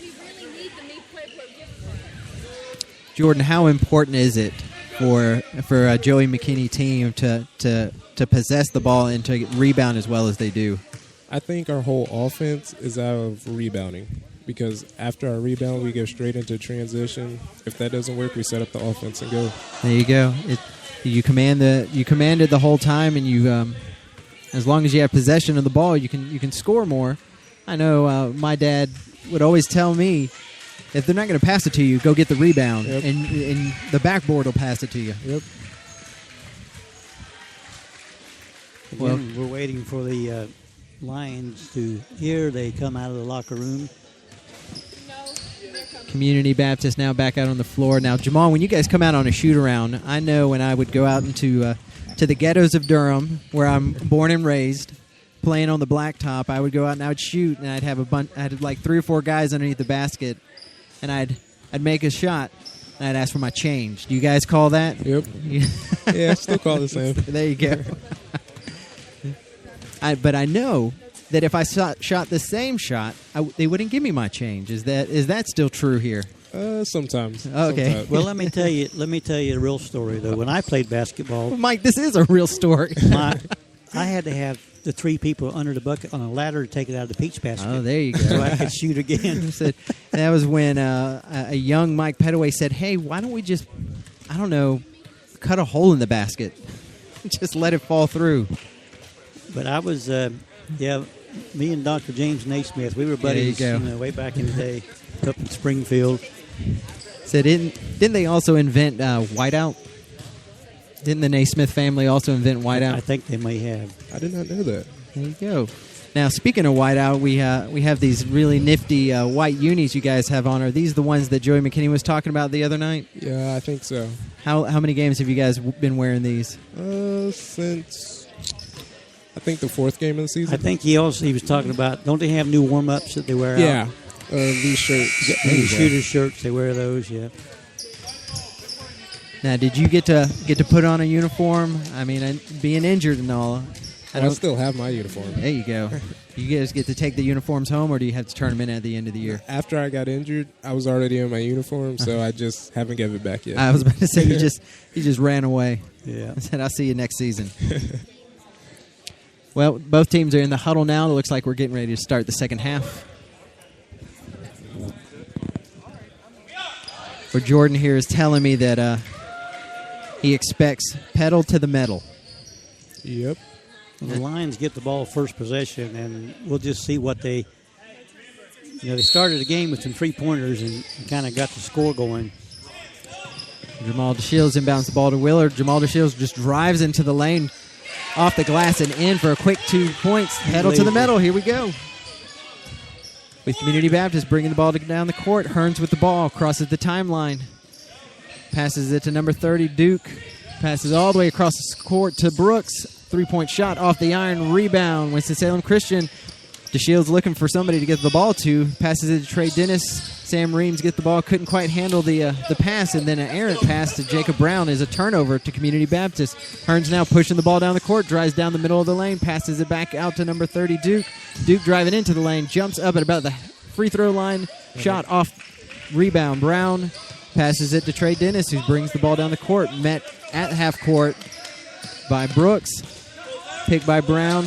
Passes it to Willard. Willard to DeShields over at the top of the key. Inlet Nice all the way pass. to Willard. Oh, my gosh, that was an unbelievable pass. He misses it, and rebound is Community Baptist now with Brooks driving it in. Passes it off to Duke. Duke with the basket. Score is 54-37. Willard now going in. Gets fouled in the act. It looks like he's going to get 2 shots. That was good sportsmanship by number 30. He helped Robert off the floor. I always like to note that with these players. I know they're playing hard. It's a physical game, but if you knock someone down, help them off the floor. That's right. I know Jordan would, wouldn't you, Jordan? Yeah, it's the right thing to do. Yep, Christian Leitner, no. He would stomp right on your chest. Because he wore a Duke uniform. What do you expect? Oh, them Dukies. So Robert missed his first free throw. Second one is up. And in. All right. The score is now 55-37. Winston-Salem Christian. Brooks bringing the ball down the court for Community Baptist. Met by Willard playing some tight defense. Drives to the left-hand side. Drives all the way into the lane. An easy right-handed layup. Now Trey Dennis takes a one bounce. Throws it all the way down the court to DeShields. Takes his own bounce. And then makes a three-pointer. 2 bounces, 3 points. And DeShields with it intercepted on the pass and driving down the fast break. Oh, come on. Oh. You're going to call Robert over the back. He saves the poor child who has his iPod plugged into the wall behind the backboard. Somebody call this kid's parents and get him out of here. That was a close one. Said not only would it hurt the poor kid, but there's a good chance that Jamal might have tweaked an ankle, tweaked a knee, done something. Well, we are back in the game here with Community Baptist with the ball. Brooks driving in on the right-hand side, stops up, takes a jumper, rebound to Shields, passes it to Dennis. One bounce all the way down to Willard. Shot is up off the side of the iron. Norwood tries to get the rebound, but it goes to Community Baptist. Hearns now pushing the ball down the court with some tight defense by Dennis. Nobody's over there. Hearns passes the ball off to Duke. Duke for a three-point shot. Miss. Jacob Brown tries to get the rebound, but Seth Brooks pops it out. Samuel Reams coming in for Robert Willard. Sam just came out a second ago, so it looks like they're trying to get a little bit more offense on the floor. Brown inbounds the ball to Dennis, who's met with some tight defense by Brooks. And there's a turnover in Winston-Salem Christian. Brooks with an easy layup. Now Dennis with the ball, looking for some sort of offense. I think they found his weakness. He can't turn left. He traveled. Passes it off to Jamal on the inside with an easy basket. Now Trey Dennis playing defense on Brooks. Oh, they're not going to call that body contact, are they? Oh, that was iffy. That was an excellent call here by our referee staff.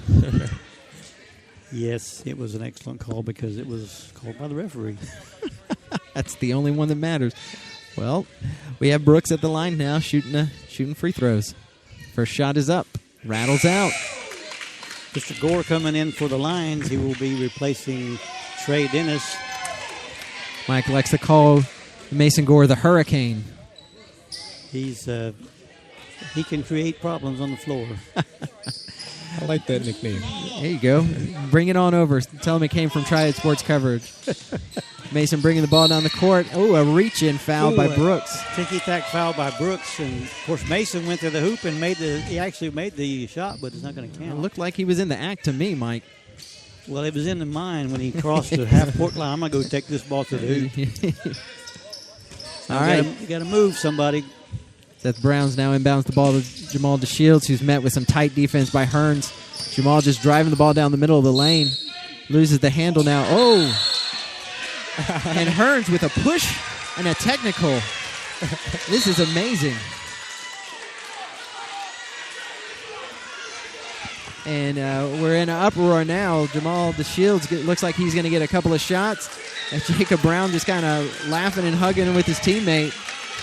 And Jamal, Mama DeShields is coming out of the stands. Don't pick on her little boy. don't mess with Mama. And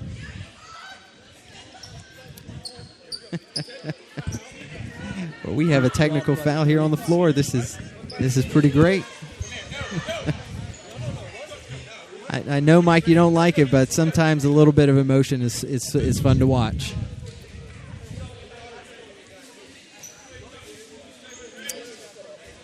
Let's see what we have here. We have Sam Reams coming in to take the technical shots. Now, Jamal needs to let that roll off his shoulder and not play on that because they get in his head and he's not going to be the player he should be. That's right. And Mama DeShields was met by Cameron Hutchins' mother. I think Mama DeShields needs to let it roll off her back, too. All right, Winston-Salem Christian. Sam hit 1 out of 2. Winston-Salem now with the ball. But you're right. I mean, it's good to play with a little emotion as long as everything stays in control and nobody does something foolish. An inlet pass by Brown. DeShields now with the ball. Met with a double team. Passes it to Norwood. Passes it to Brown. Brown looking for the shot. Gives it up to Gore over at the top of the key. Shot up. Wow. Out of the rim. Rebound, Community Baptist now. With Brooks bringing the ball down the court. Pass it all the way down to Hearns. Hearns looking for maybe a little bit of revenge with some points here. Sam Reams taps the pass and knocks it out of bounds. Goes to Community Baptist. Jamal's going to take a seat on the bench to cool off and regroup, get his emotions in check. Inbounds the ball to Hearns. Hearns drives in on the left-hand side. A little bit of a windmill layup. Makes the basket. That was pretty.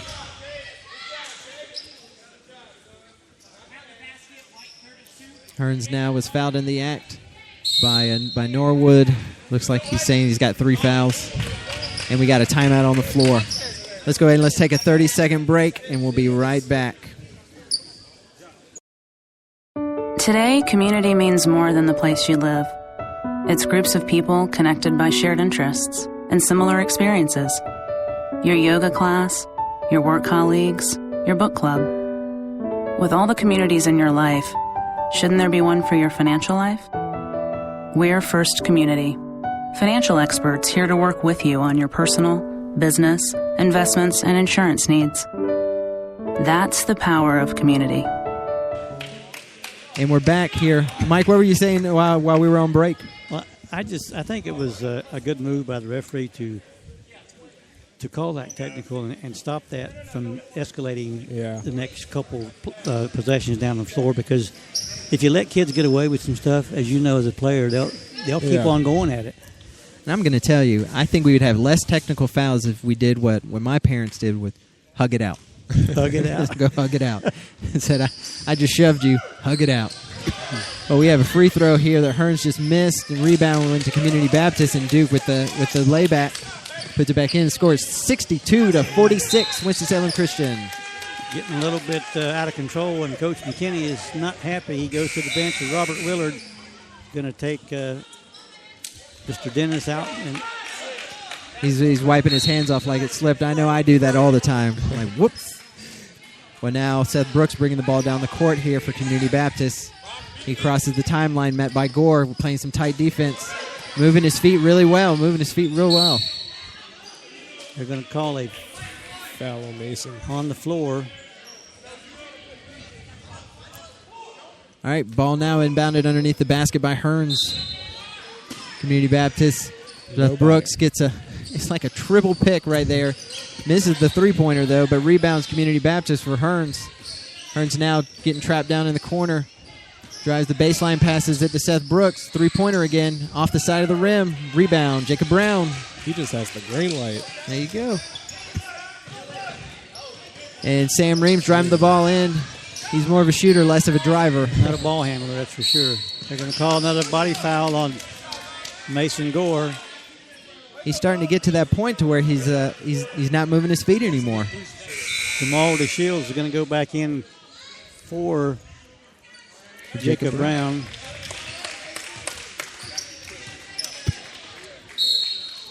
Dukes to inbound the ball.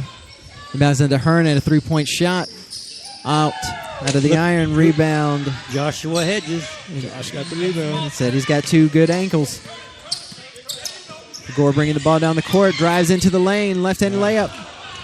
Does a little bit of a somersault there. He had to be. He thinks he was fouled, but he needs to get back in the ball game. He can't play 5-on-4.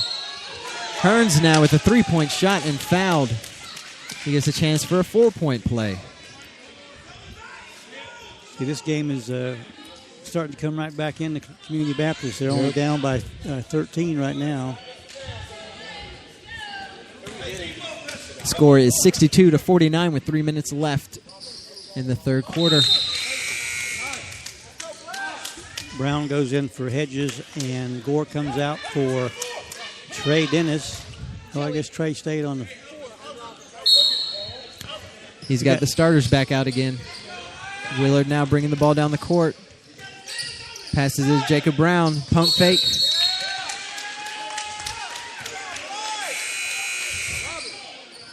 Called for a travel.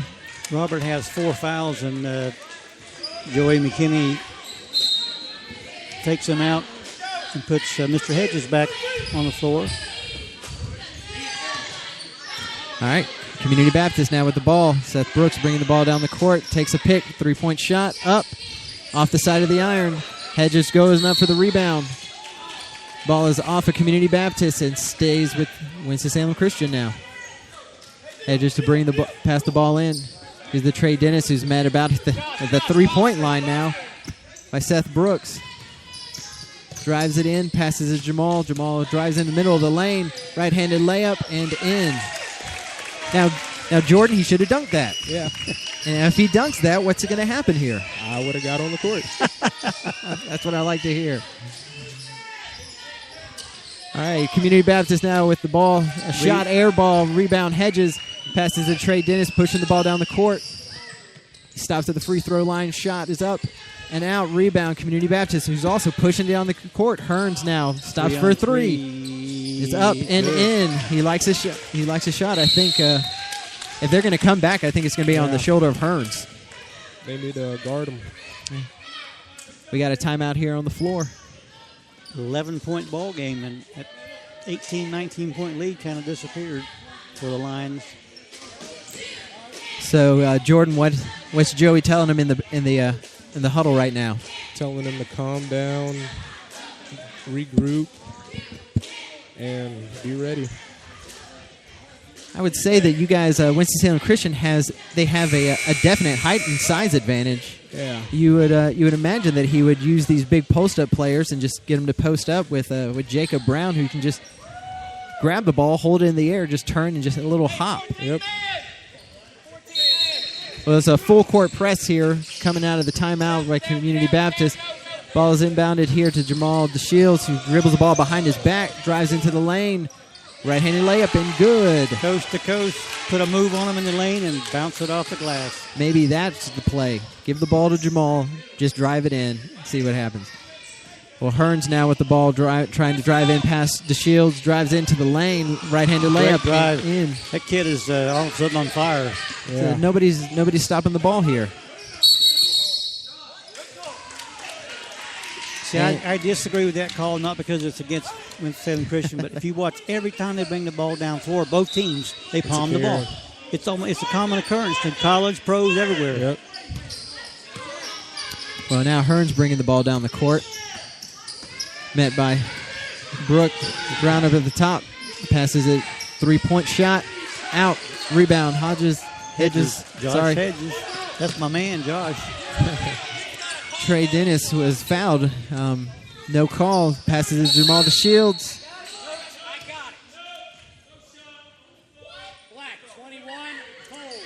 There we go. We have a foul called. Joe McKinney was livid wanting the call. The referee's trying to calm him down. Mike, referees are people too. That's the shot. They got to prove it. Ball's inbounded to Sam Reams, who's off. He didn't get set on that one. He wants to shoot before the ball even gets to his hands. Now Hearns with the ball, met by Trey Dennis playing some tight defense, loses his footing, falls down, but Hearns takes a shot off the back of the iron. Rebound, Sam Reams. Passes to Trey Dennis. Trey Dennis now bringing the ball down the court now. Met by Brooks. Passes to Sam Reams. Passes it to Brown over the top of the key. Passes it to DeShields. To Dennis over here at the wing. To Brown at the top of the key. Pump fake. He never left the floor. Well, the referees are people too. Referees are people too. We all make mistakes. Tell them when you pump fakes, don't even get on your toes. Never knew that. All right. After the turnover, also known as a bad call, Community Baptist now with the ball. Hearns driving in on the right-hand side. Passes it out to Brooks for a three-pointer in the corner. Ow. It's the end of the half, or end of the quarter, 66-55.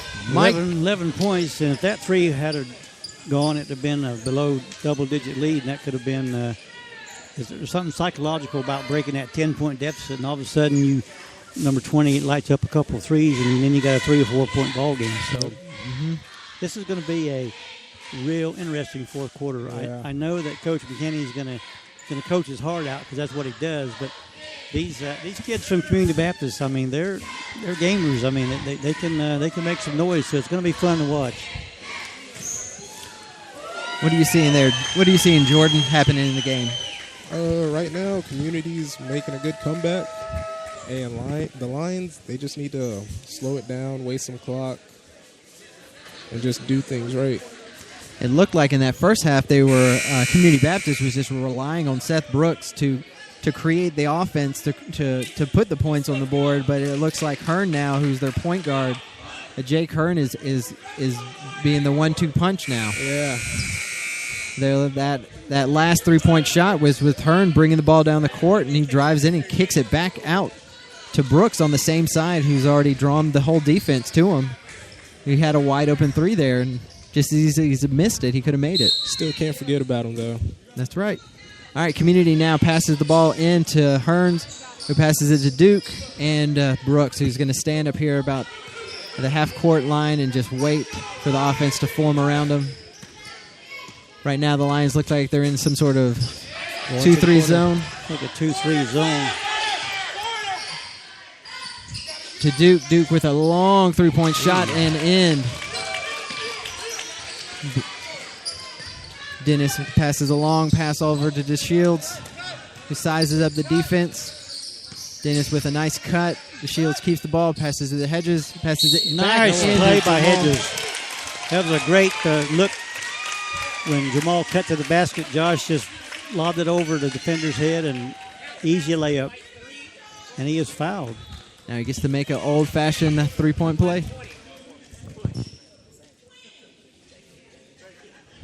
You can hear a referee had misspoken, and I think Mama DeShields reminded him who the foul was on.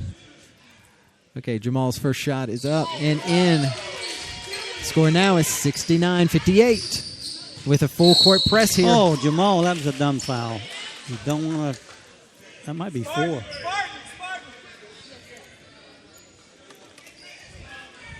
All right, Community Baptist with the ball now. Bringing the ball down the court is Brooks. Crosses the half-court line. Over at the top of the key. Drives it on the right-hand side. Passes it off.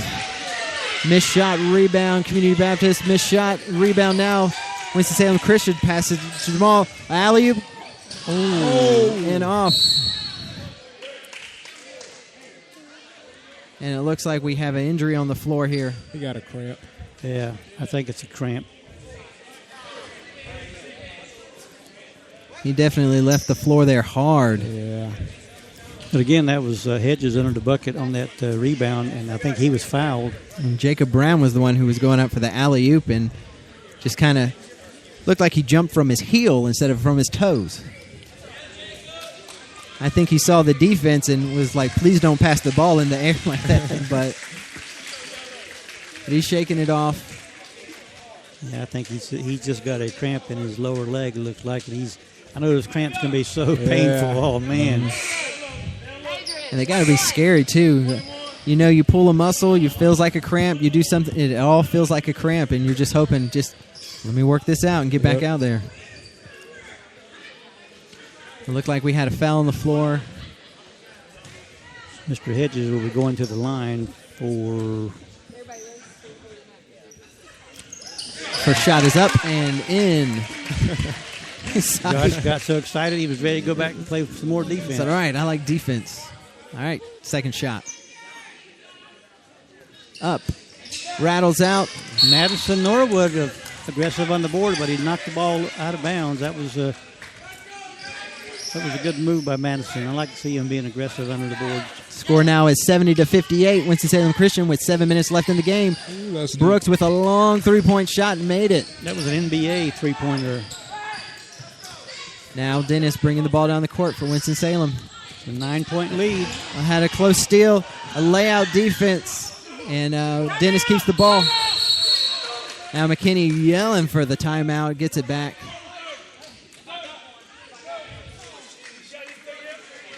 Dennis looks like it got knocked in the head a little bit. There's a full timeout here, so we're going to take a quick 30-second break and be right back.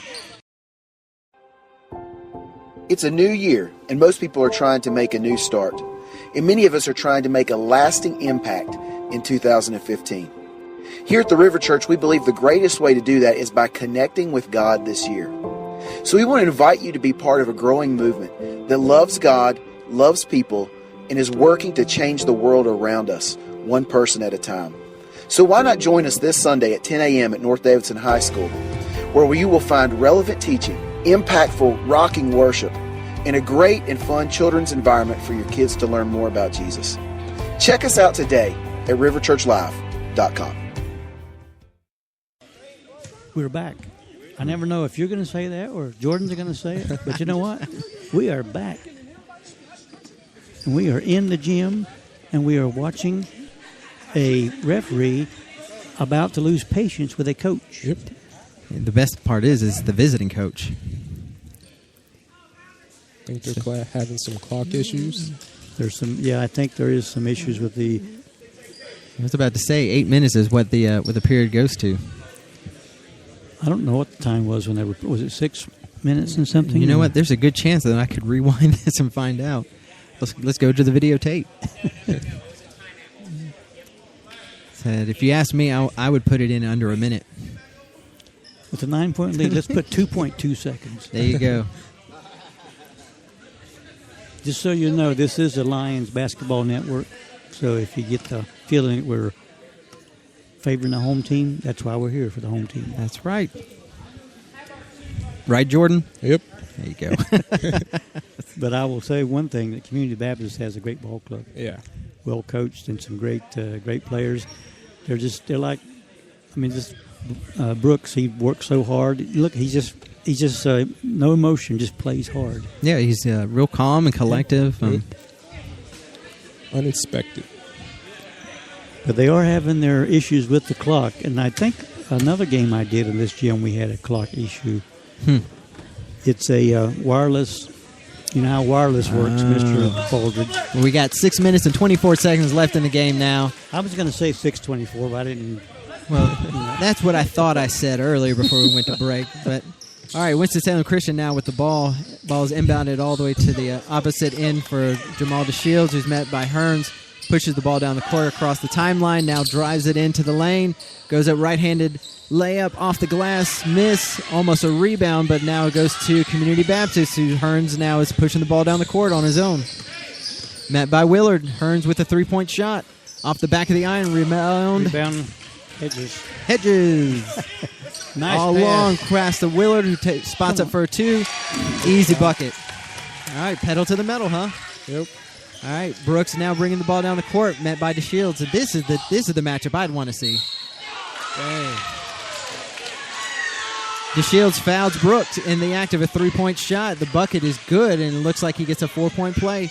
That's 4 fouls. Looks like Jacob Brown is getting ready to come back in after this leg cramp, and DeShields is going to take a seat on the bench for a little while. Brooks now gets his free throw to make a 4-point play. Shot is up. Rattles out. Rebound. Winston-Salem Christians. Hedges. He must have about 6 or 8 rebounds now. Sam Reams now with the ball. Passes it to Norwood, who shoots out at the free throw line. Off. Willard with the save, but it goes to the opposite team. Now Brooks stops up for a 3. Off the back of the iron. And in. So now Willard bringing the ball down the court. The score is 72-67. Now with Jacob Brown with the ball at the three-point line. Norwood with the ball passes it to Brown, who goes in for a left-handed layup. Just off. Fouled. He can do that. That's what that lanky size will allow you, you can weasel your body around. You don't have to go in and create contact. You can make your way around it, and they have to guard him. They can't just put their hands up and expect to block a shot. His first free throw is up, rattles around and out. 5 minutes and 4 seconds left. Dennis comes in for Sam Reams. Brown still stretching that calf a little bit. Second free throw. Up and out. Rebound Hearns for Community Baptist. Hearns now bringing the ball down the court. Passes to Brooks, a long three-point shot off the side of the iron, but rebound Community Baptist hits Hearns. Hearns driving into the middle of the lane. Travel. Come on, he's walking down the lane. There we go. 4 minutes and 50 seconds left with a turnover. Ball goes to Winston-Salem Christian. 5-point ball game. It's going to be a nail-biter, I think, Donnie. Yep. Well, we got Willard now with the ball. Bringing the ball down the court, met by Hearns.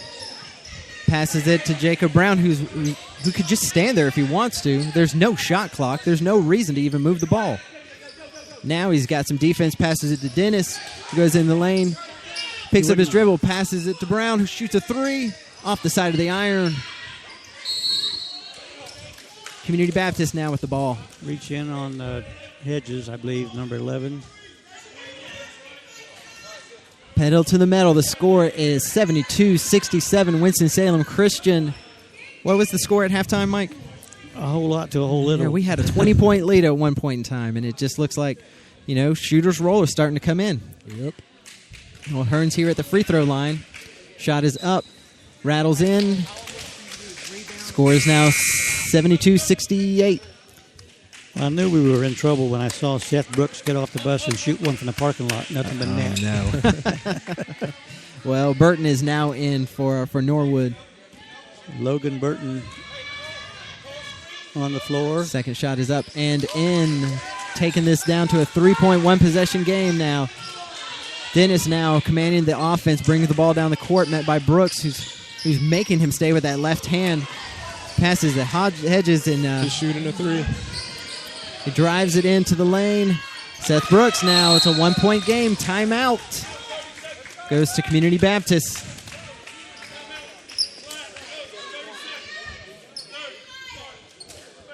All right, Mike. Tell me. What would you do here? I would take the air out of the ball so they can't dribble it.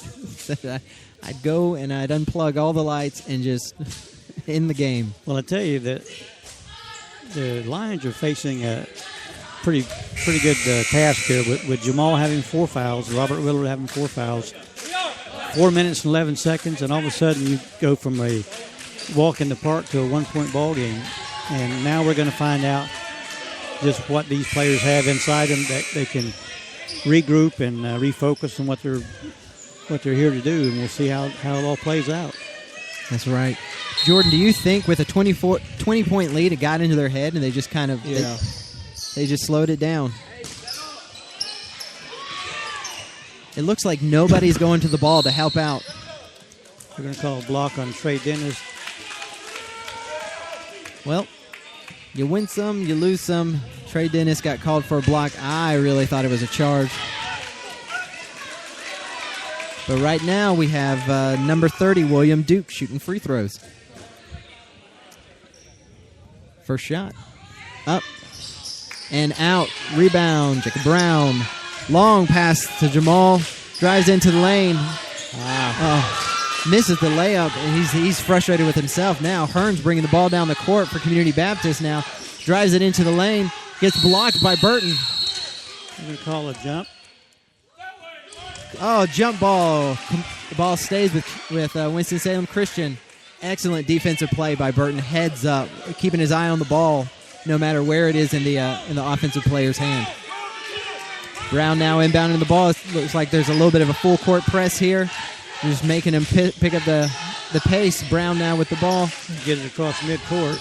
The Shields now passes it to Willard. Willard drives into the lane, gives it to Burton, who just can't handle the pass. Now gets the ball back, pushes the ball hard to get it up and in, and then doesn't quite make it. Now Brooks bringing the ball down the court, taking his time. Real patient Willard here, watching him on defense. Doesn't take the pick, goes in for the layup, left-handed side. Now they're up, 73-72. Community Baptist.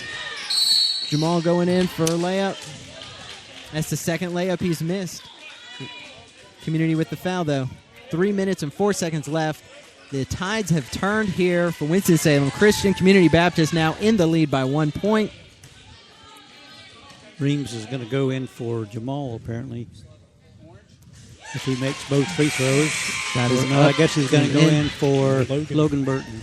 That's what they need. They need a little bit more offense out there. Looks like they got their starting five back out for the last 3 minutes of the game. It's tied 73 all. Second shot is up. And in. Regaining the lead is Winston-Salem Christian. Community now bringing the ball down the court is Brooks, who's just taking his time. Met by Willard. Drives into the lane, pulls it back out, continues to drive in. Met by two defenders, decides to pass it off. Basket is up and in for number 21, Robbie Pryor. Jamal now with the ball, drives in, up and underneath the basket, and in, takes the lead back. Coach McKinney calls a quick timeout with the score 76-75. Lions on top with 2:36 to go in the ball game. That's right. Jordan, how do you stop Community Baptist and the offense that they have right now? In the offense right now, I would probably go to a zone because all they want to do is shoot. Well, with Jamal and Robert both having 4 fouls, if they drive the lane and they just reach in, you're at the mercy of the referee. Because almost any time someone drives the lane, there's contact. Yep. And some referees look at it a different way, and Jamal is a critical part of this puzzle. If he's out of the game with 5 fouls, that's a lot of your offense going off the floor. Well, Community's now coming out of the timeout. It's going to be their ball. They're going to inbound it in underneath the Winston-Salem Christian basket. Winston-Salem now comes out and takes the floor. We got our starting five back out on the floor here. And they're going to set up, and looks like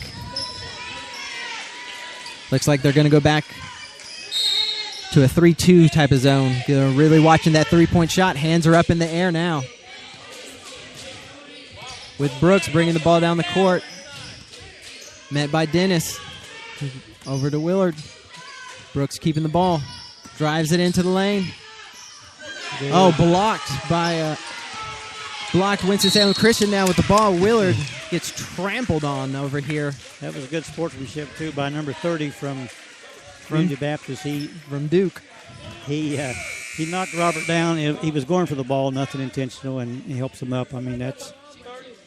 But, looking at the numerous substitutes that Coach McKinney has had, and coach over at Community Baptist, but I don't think Brooks has been off the floor, has he?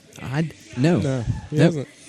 I think he may be the only player on the floor that's played the whole entire game. And I don't think him or Hearns has left the floor.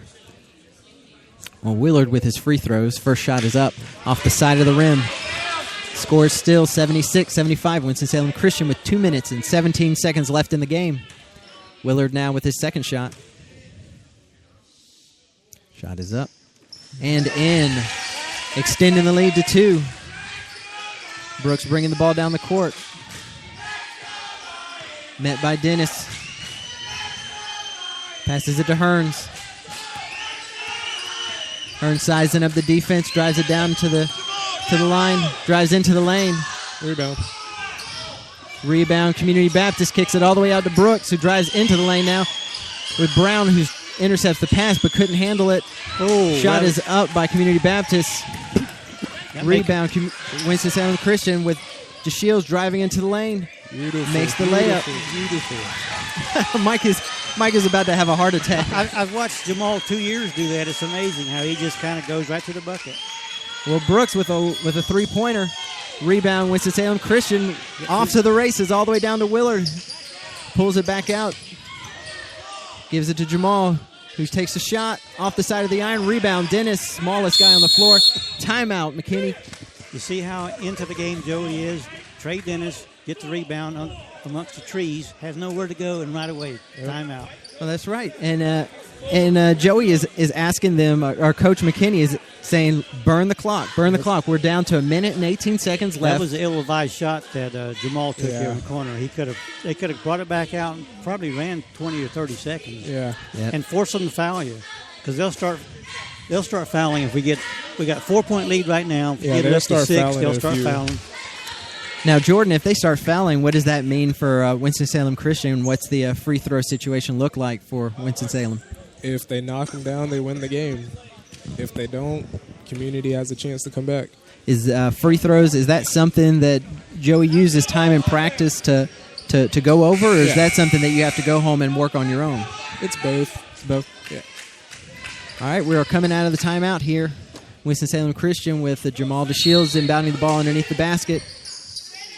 Passes it to a wide-open Willard, who looks at the three, pulls it back out because they're going to burn some clock. Nobody's coming over here to guard him.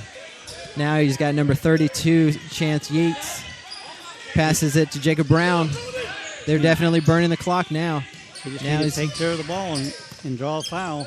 Back to Willard. They got to keep moving. They can't stand Dennis still. now with the ball with Brooks on him. Sam Reams with the ball. Passes it to Jamal, who drives into the lane. Wide open right-handed layup and in. Extending the lead in under a minute now. 81-75. Winston-Salem Christian. 40 seconds left. Brooks now with the ball being guarded by Dennis. Passes it to wide open Hearns. Shoots the three-pointer. And in. The score now is 81-78. Winston-Salem Christian. We got a foul on the floor here, and it looks like Trey Dennis is going up for some free throws. 33, I think. I think that was on Brooks. He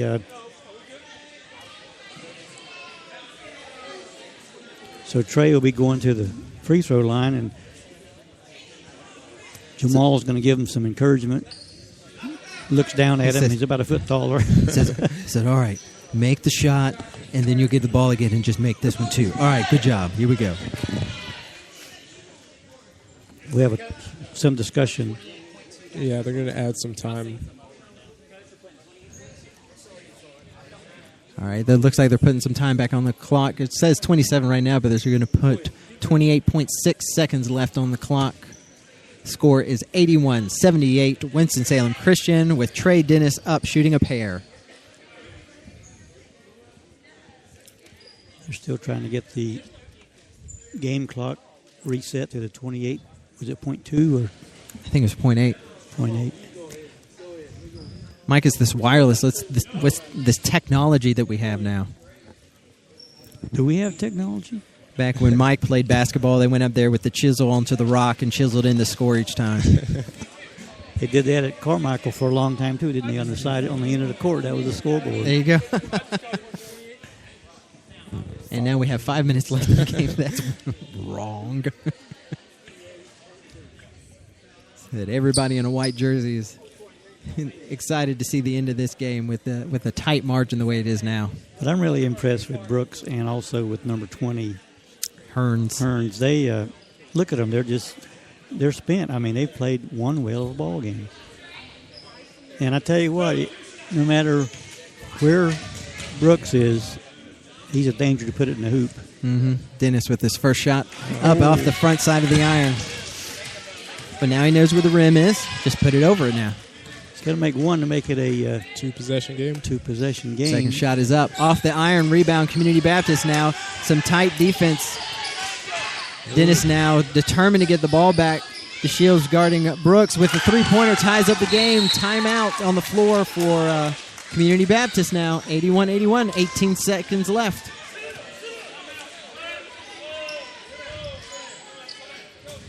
You know, we talked about this in the first half.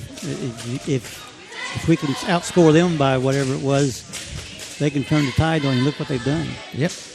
And it's basically been two players from Community Baptist that they've willed themselves to make this a close ball game, and you don't want to have a last shot in the hands of Brooks because there's a real good possibility he's going to make it. Yep, and with 18 seconds left, Coach McKinney's got to be telling him to wait for the last shot. And if there's anybody on the floor that I want to see take it is DeShields. Yep. Now, what they'll probably do is they'll clear it out, I would think, and when the time is running down, they're going to give it to Jamal, and he's going to drive the lane. And the worst that can happen, he may draw a foul. Yep. But he's got to be careful because if he's too aggressive, it's going to be a charging foul. Yeah, mm-hmm. I've seen that happen last year in games where he took it upon himself and just got a little bit over-anxious. And you got to know by now how the referees are calling the game. You got to know that you can get away with certain things and you can't get away with certain things. That's right. I'd really like to see Jacob Brown sitting down at the post. Yeah, at the post, allowing Jamal to come in, maybe even blocking out his man so Jamal has an easy basket. But if Jamal is met by anything, give it to Jacob. Yep. Well, Trey Dennis is bringing the ball down the court, and it looks like Community's now in a zone here in a box and one. Passes it to Jamal, is met by a double team, loses the handle. Community Baptist now with the ball, 3 seconds left. 1 second off the... Ball is in, and Community Baptist looks like they have won the game with Hearns here getting the rebound and putting it back in. Yep. That's game. That is game. What a heartbreaker it is. Jamal's right now just livid by himself, turning the ball over there at the end, and Community Baptist just pushing it down and just getting the bucket at the end where it counts. That was an amazing basketball game, man. Yeah. I tell you, it was. It came down. I mean, Jamal tried to go through two defenders, and to their credit, they didn't foul him. They clogged up his penetration, and the ball was loose. And Mr. Everything took over, and it was a great win. Really a disappointing loss for the Lions. I thought they played well enough to win, and so did Community Baptist. Yeah. When they came out of the locker room, they had something else on their mind, and they showed they were here to play. Yep. But I was really impressed with how they fought back, and Coach McKinney is going to give us a word after the game. You want to go to a commercial real quick? We'll go to a quick 1 minute commercial. We'll be right back. It's a new year, and most people are trying to make a new start. And many of us are trying to make a lasting impact in 2015. Here at the River Church, we believe the greatest way to do that is by connecting with God this year. So we want to invite you to be part of a growing movement that loves God, loves people, and is working to change the world around us, one person at a time. So why not join us this Sunday at 10 a.m. at North Davidson High School, where you will find relevant teaching, impactful, rocking worship, and a great and fun children's environment for your kids to learn more about Jesus. Check us out today at riverchurchlive.com. And we're back here at College Park Gymnasium, and we have a post-game talk with Mr. Seth Brooks. And Seth, we were talking in the first half how you guys just got it handed to you in the first half. But is that the way you guys play? Because you came out a different, and then when your shots started going, now, is it true that you shoot from the parking lot sometimes? Because you can make them anywhere, man. Yeah, I don't know about that, but maybe sometimes. Yeah, we didn't come out strong, but we got it together at halftime and came back strong. It was a great ball game. It was physical, I'm sure, but when you get that ball, you're amazing with it. I mean, we're sitting there thinking, oh boy, and you made a couple NBA 3-pointers. Is that you love shooting apparently. Yes, sir. I wake up at 5 in the morning just to go shoot. That's how you get better. That's how you get better. So it doesn't just come natural. You got to work at it. Anything you get good, you got to work at. Yes, sir. Well, congratulations on a great game. It was fun to watch you guys play, and you're a great young man. I was impressed with how you handled yourself on the floor. There was a few times where it got pretty rough, but you were calm and collected, and that was impressive. Good luck to you the rest of the season, and keep throwing them 3-pointers up, man. They can use it. All right, thank you. Congratulations. Thank you. That was Seth Brooks from the Community Baptist Conquerors, and Joey said he was going to go talk to his team and be right back. that was I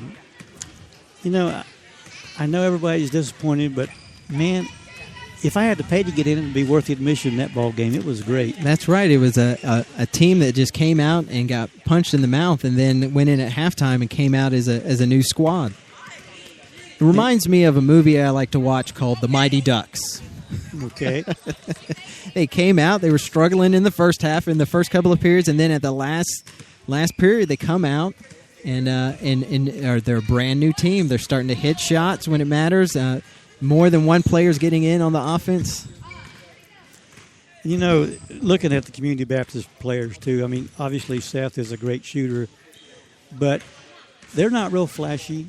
They're what I call blue collar workers. Yep. And they get in there and they do the things that it takes to put a winning team on the floor. They're very workmanlike. They're fundamentally sound.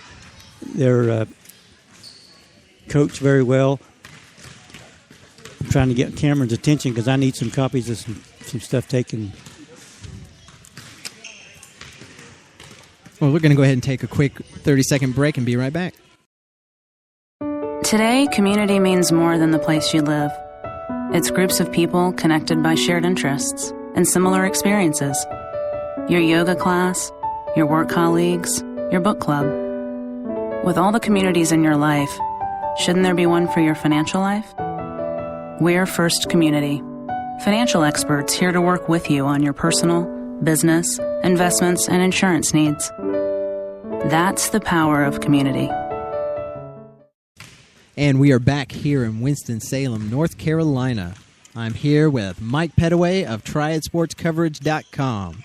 And I guess I'm at a loss for words because I thought the Lions had the game pretty much in control, and then all of a sudden it started slipping away.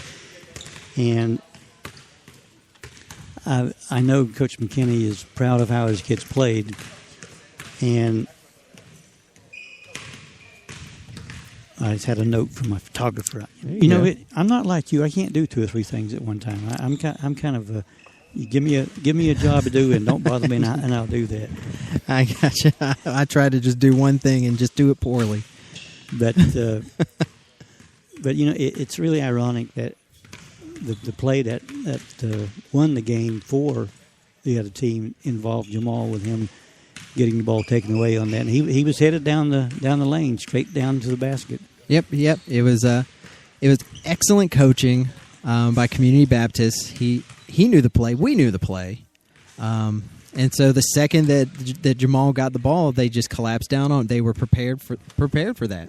So kudos to them, and it was an excellent defensive try. And Brooks didn't do anything there except for get the loose ball that got tipped out.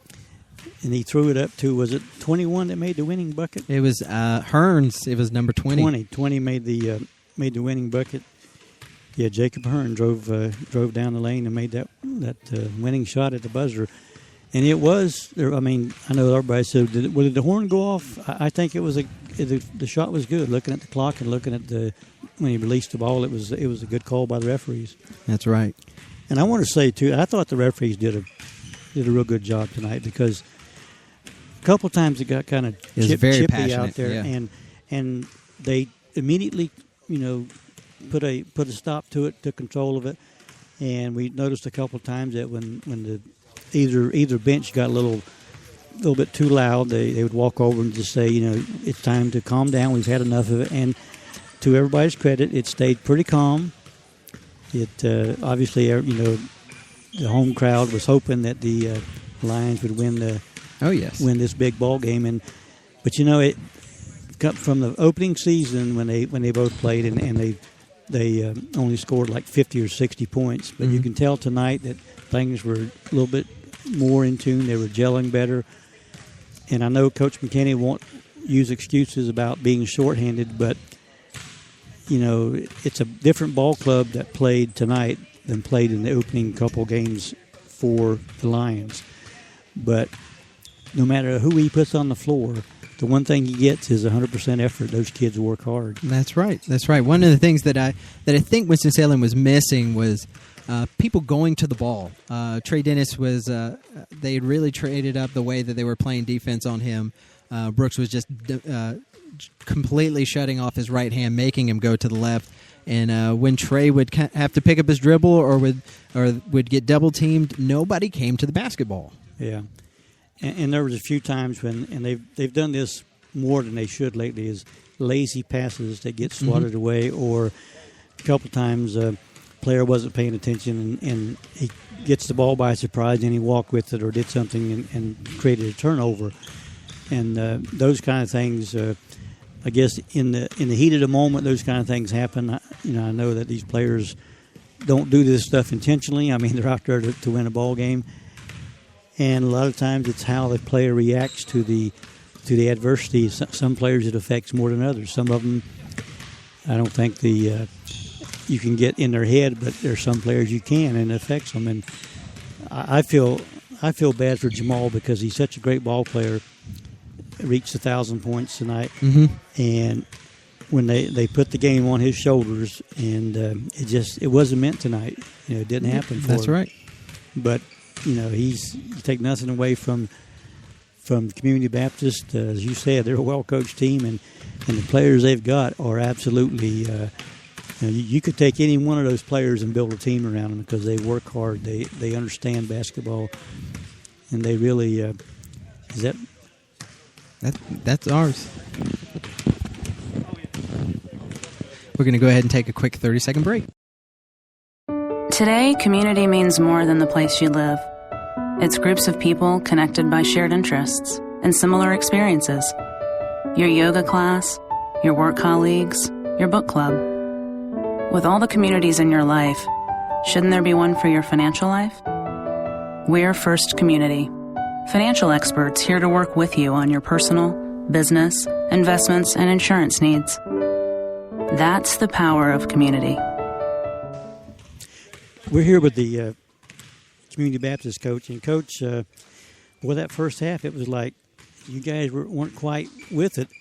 And we made a comment, that if the Lions can outscore you guys by that much in one half, you can come right back and do the same. Yes, sir. And I got to say, your kids are the hardest working group of kids on the floor. And where did you find this Brooks kid? My goodness, it's unbelievable.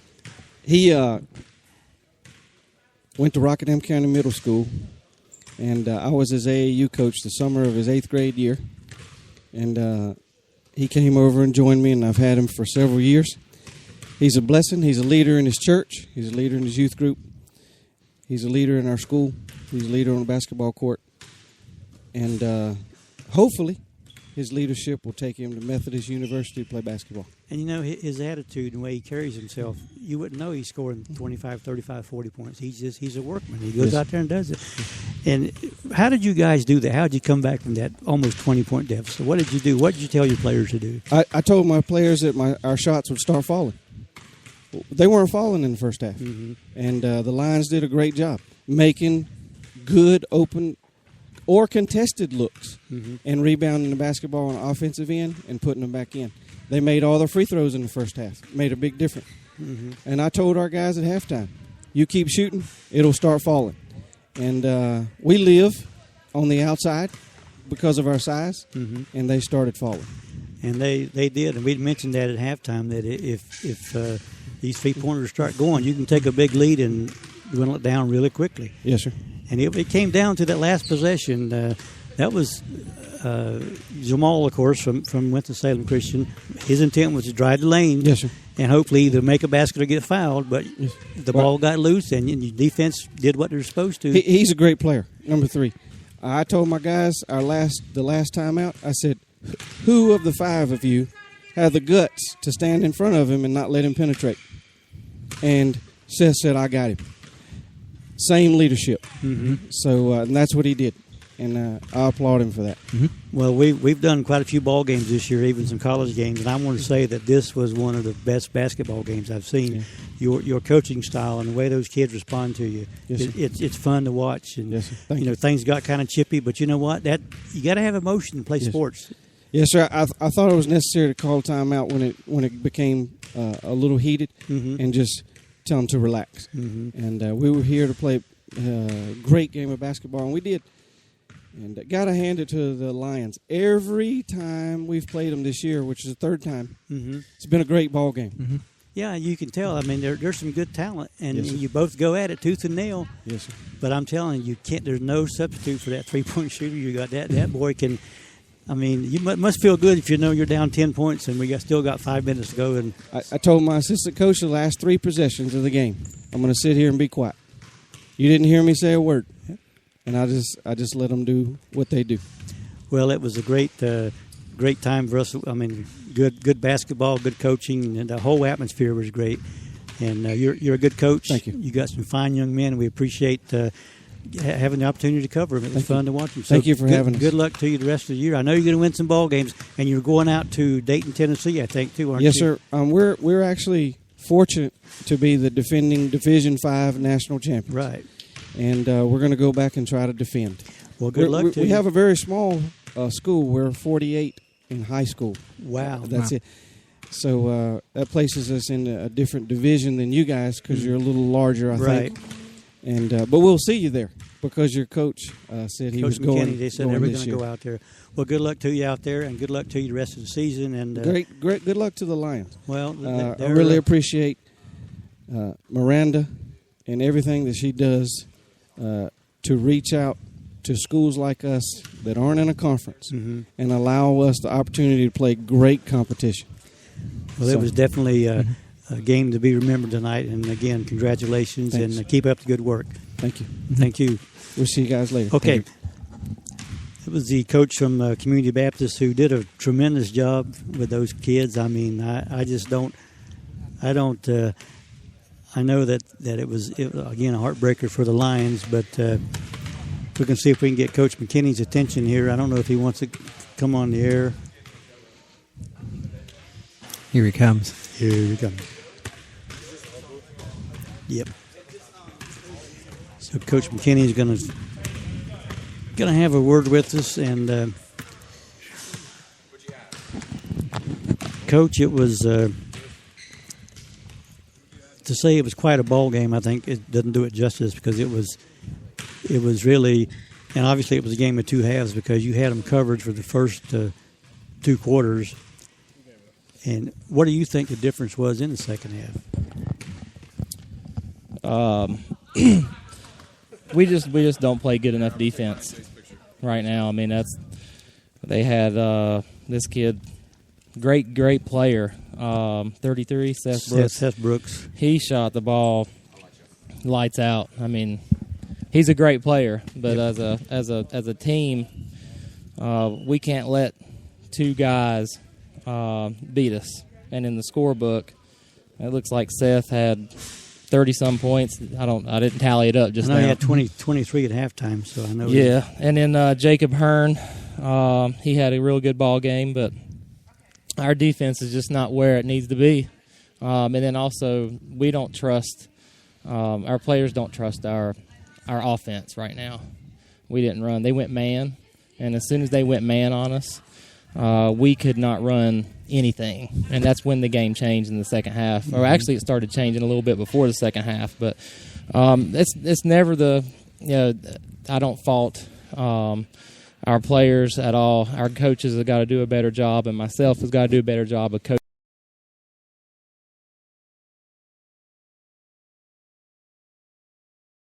coach them better defense. We just got to do a better job coaching them up. I know that you had a lot of substitutes tonight. Everybody were in and out.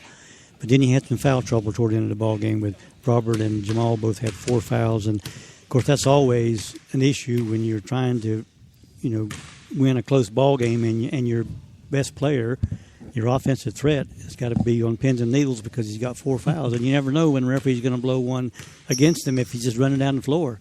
Yeah, we got to and that's another thing we got to do a better job of not making any excuses. You win and you lose the game, and it's on us.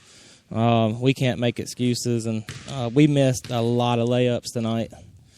And I don't think we shot the ball too good from the free throw line either. If my memory serves me correctly, I can see 1 for 6, 2 for 7. I mean, I don't even really want to go on and look at it. I mean, that's cost you the ball game. I mean, that's points you don't have, and it was really. We were talking at halftime about how, and I talked to communities coach too, and he's very complimentary of Winston-Salem Christian, and we talked about how you guys kind of blew them out.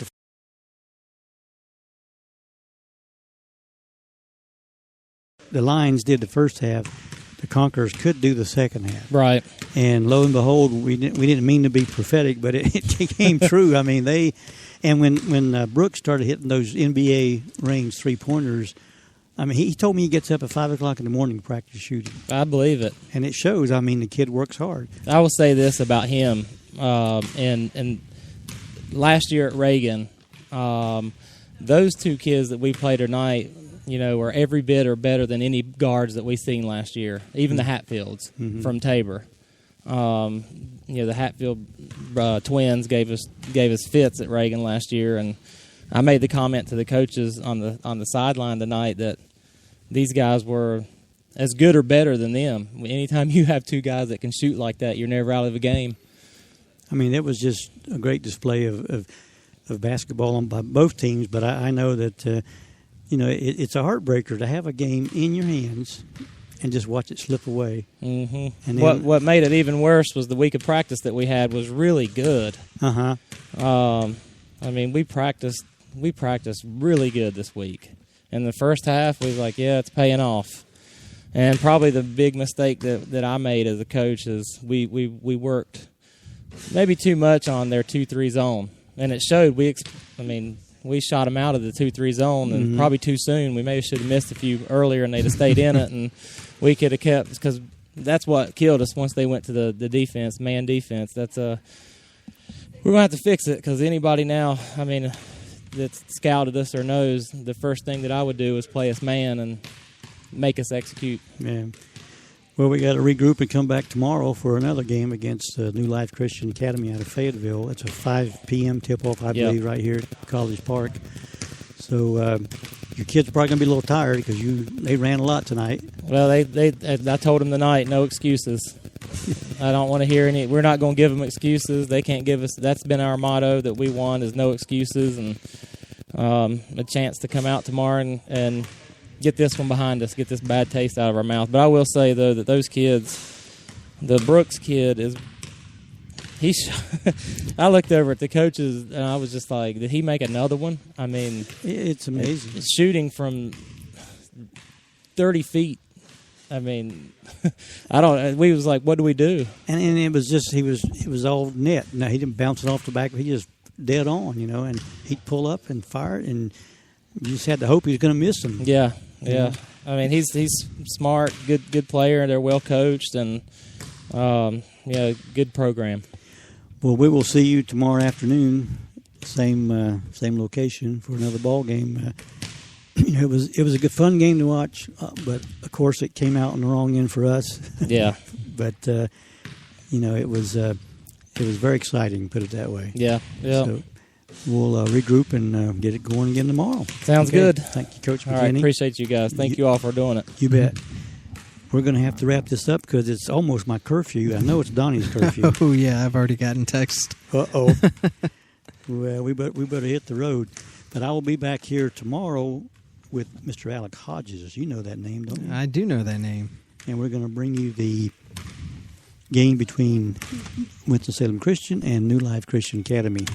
So until tomorrow at 4:55 p.m. Eastern Standard Time in Winston-Salem, North Carolina, this is Mike Petaway for Donnie Baldwin saying so long until tomorrow.